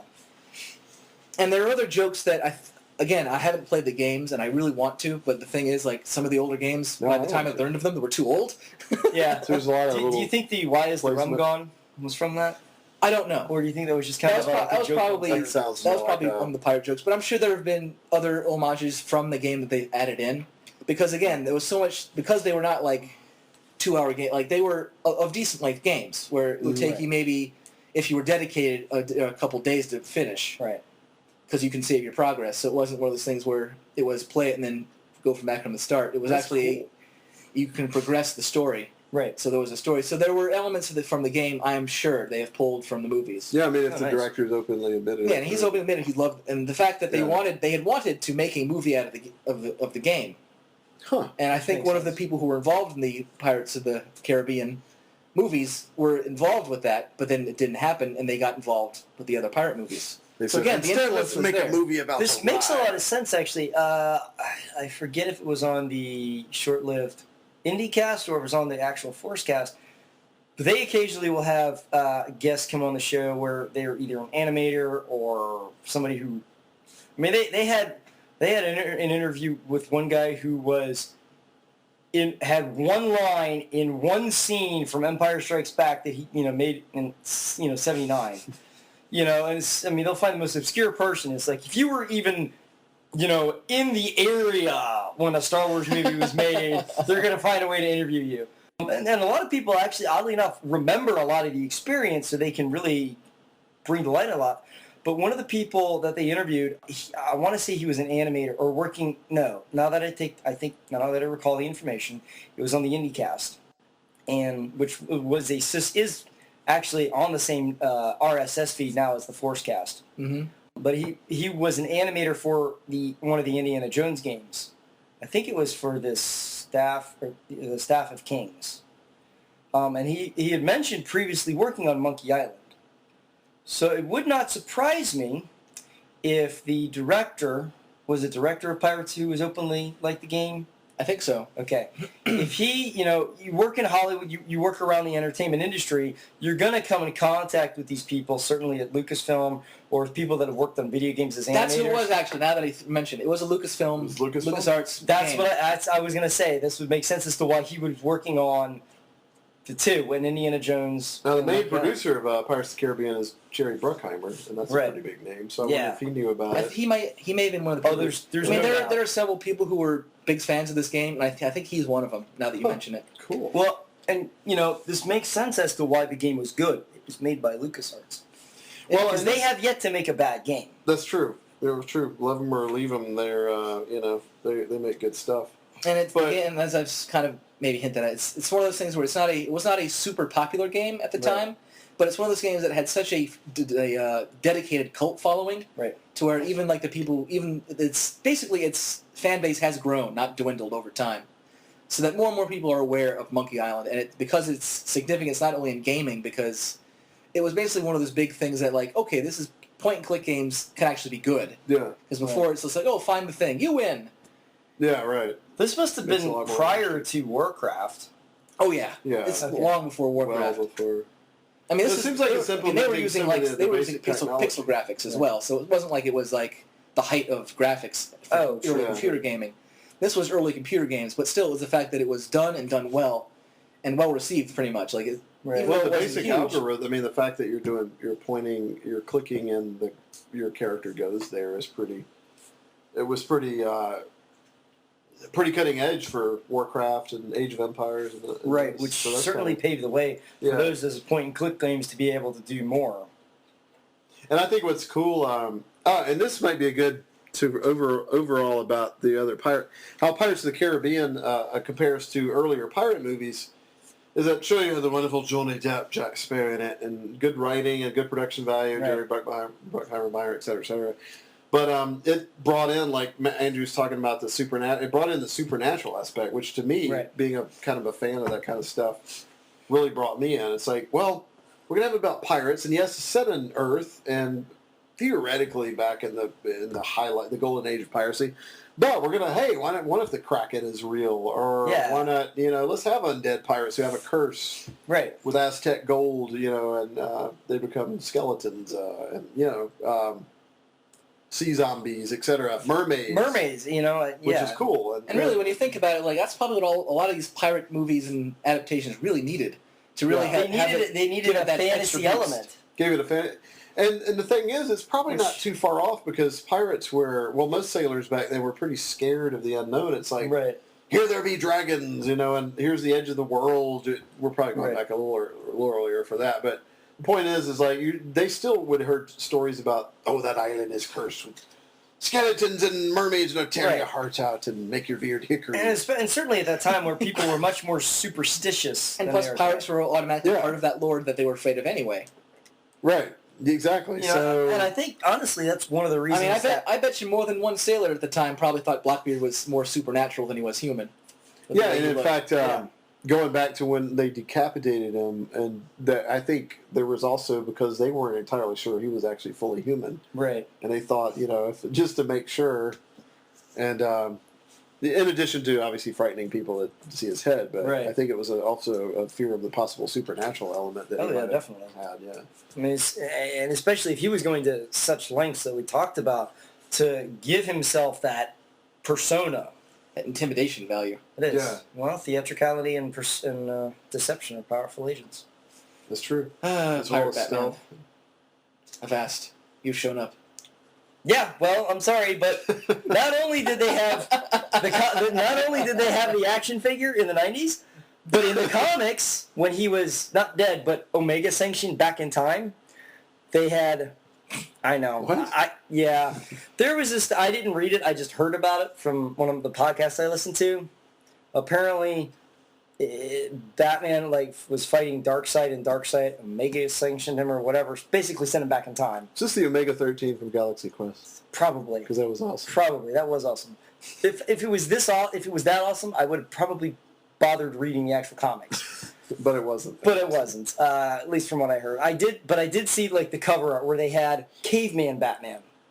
What? Yeah, I know. It was kind of weird. I'm not wearing Anything. wooden pads.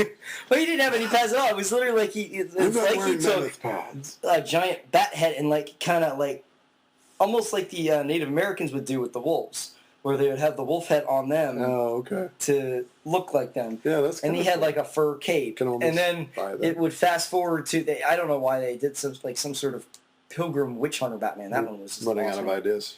But then they did have Pirate Batman. It didn't look as cool as the action figure they made back in the 90s. Is there a I mean, captain really- in front of that?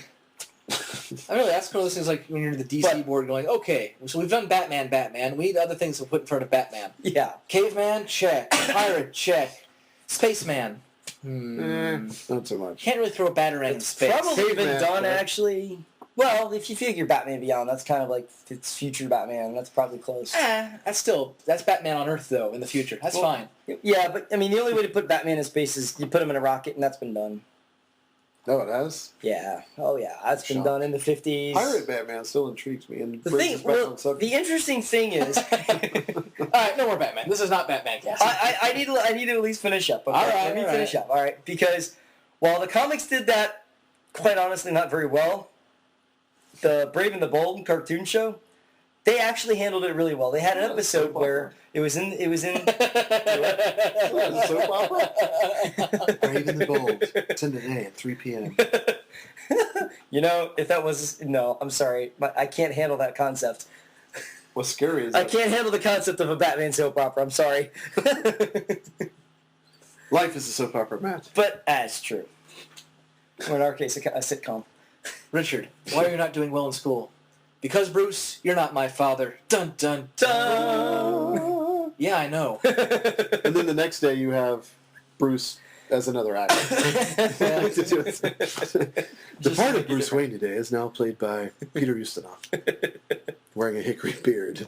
Sorry. The part of Dick Grayson will be played by Patrick Duffy.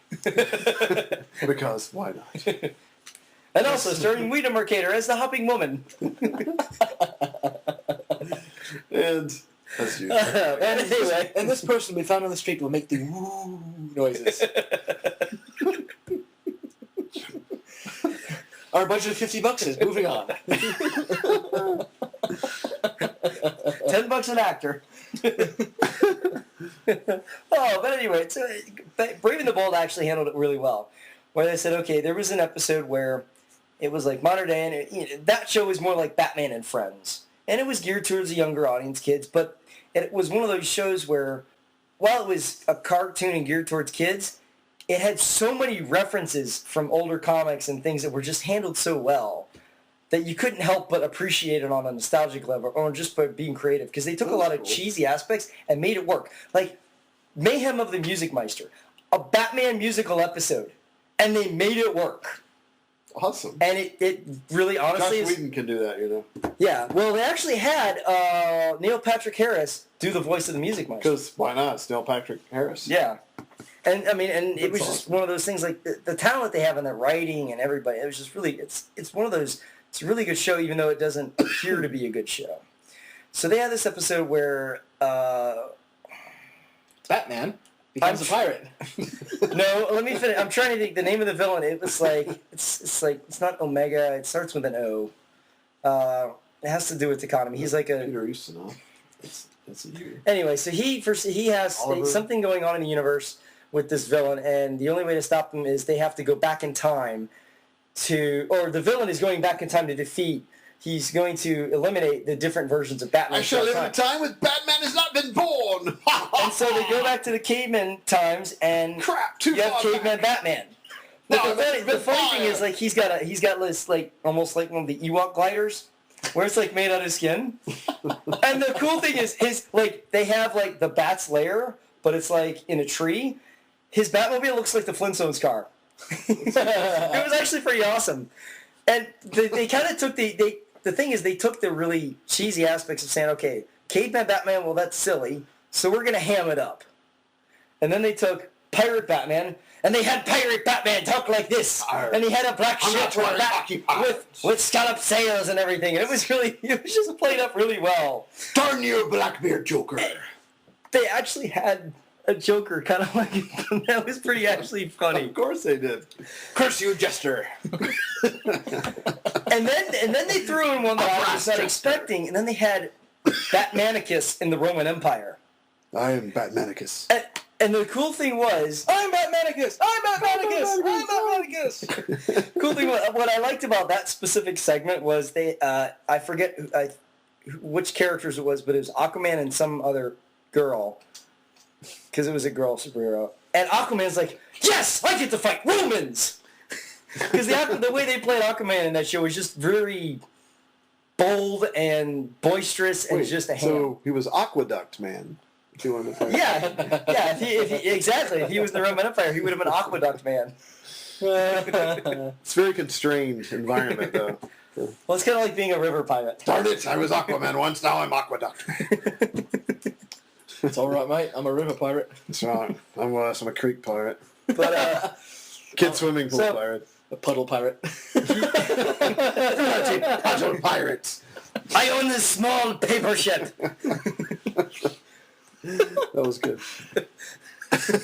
So were there any bad pirate video games? Like that were like infamous for being bad? Not that I can really recall offhand. I mean, I'm sure that like the common joke among gaming is any movie adaptation game is going to be somewhat bad. But the thing is, I haven't played them, so I can't judge. Right. I don't really own that many pirate games, if any. In fact, just Monkey Island, really. I haven't played that, so it's one of those things. Like, I know the thing. I had to mention because I know it exists. I know it's important. So that was the one. That was the main one I needed to talk about. I'm sure there's been plenty other ones, but that was the one that is important still today. There was one that came out I tinkered with. It might have been more like a Facebook book game, but it was you could you build your pirate fleet up, and you could like build your forces, and then or you could choose to trade. You could carry like say you had rum, and you could take it to a certain port that was paying 3-to-2 ratio on rum, or you could take spices here.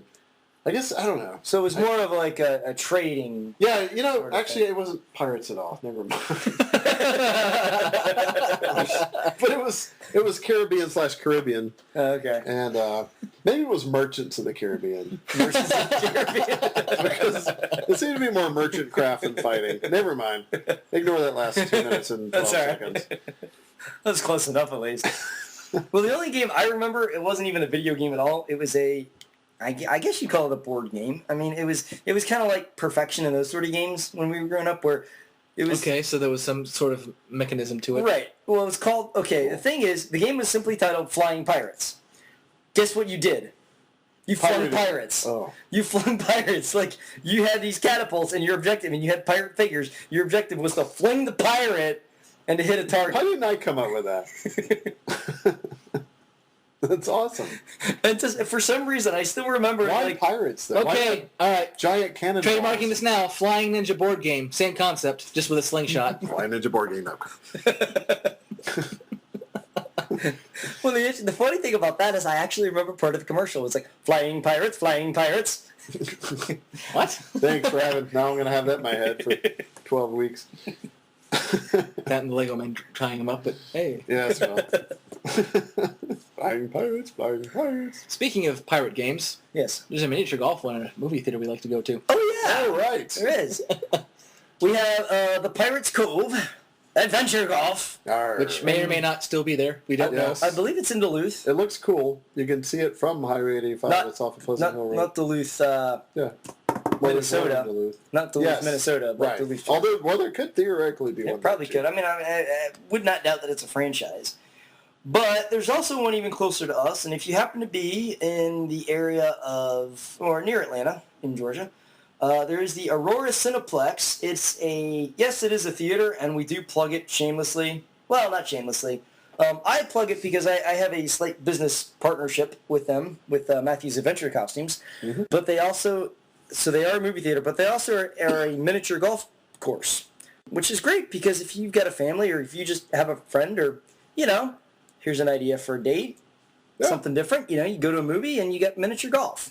In case you're At the same wondering how place. this does with pirates, one of the courses at the miniature golf thing is pirate themed. Yeah, it's actually very well done. It's not like cheaply done. It's very well done as far as they have almost full ship.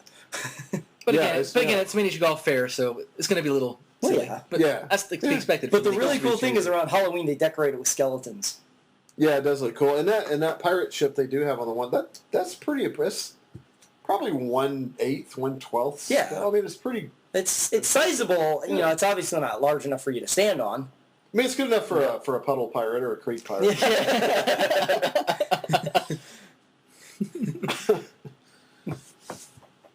So we don't know how floatable it is. Floatable, is that a word? I guess it is now. Buoyant. Buoyant. There we go. Much better. But you know what? So anyway, there's our shameless plugs, and maybe it's time to... But anyway, I hate that monkey. Well, we'll need a crossbow and hourglass. 3 goats, one of us must learn to play the trumpet while the other goes like this. Which you can't see, by the way. Well, I know the man with a goat. Good, because I know how to go like this. It's a pirate life for me! Arr! Q! Oh wait, no, I'm wrong. Freaks out! Freaks in, freaks out. The content of the Freakacast is copyright to Andrew Felson and Matthew Puetz. All characters belong to their respective owners. A full list of music used will be provided on the website. This podcast is for entertainment purposes only. Copyright 2012.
Yar! Pirate Radio!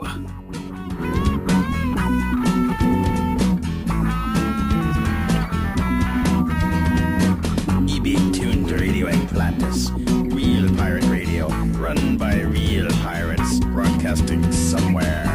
Underwritten by the Pirate Broadcasting Corporation, unbeknownst to them. So open up your logos and listen to Radio Atlantis, with the R and rock and roll.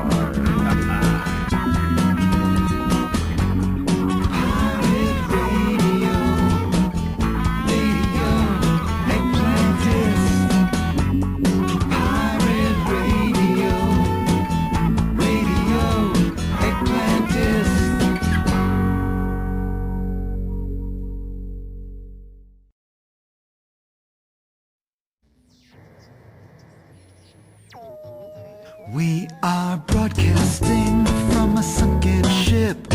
This is Radio Atlantis, playing music from beneath the sea, outer space and New Jersey.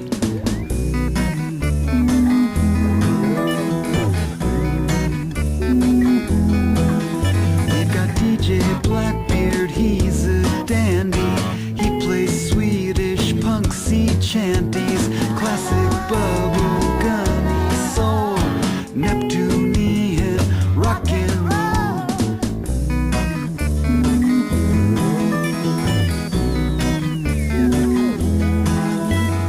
Na na na na na na na na na na na na na.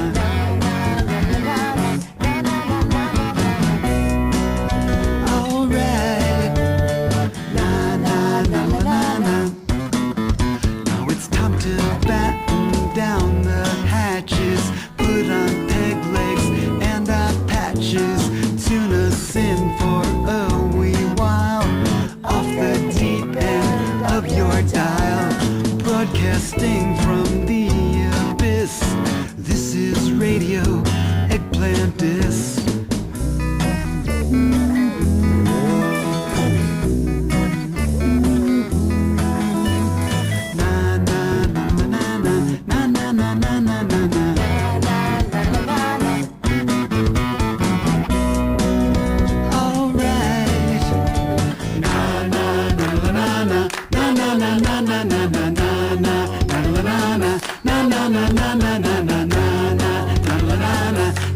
na na na na.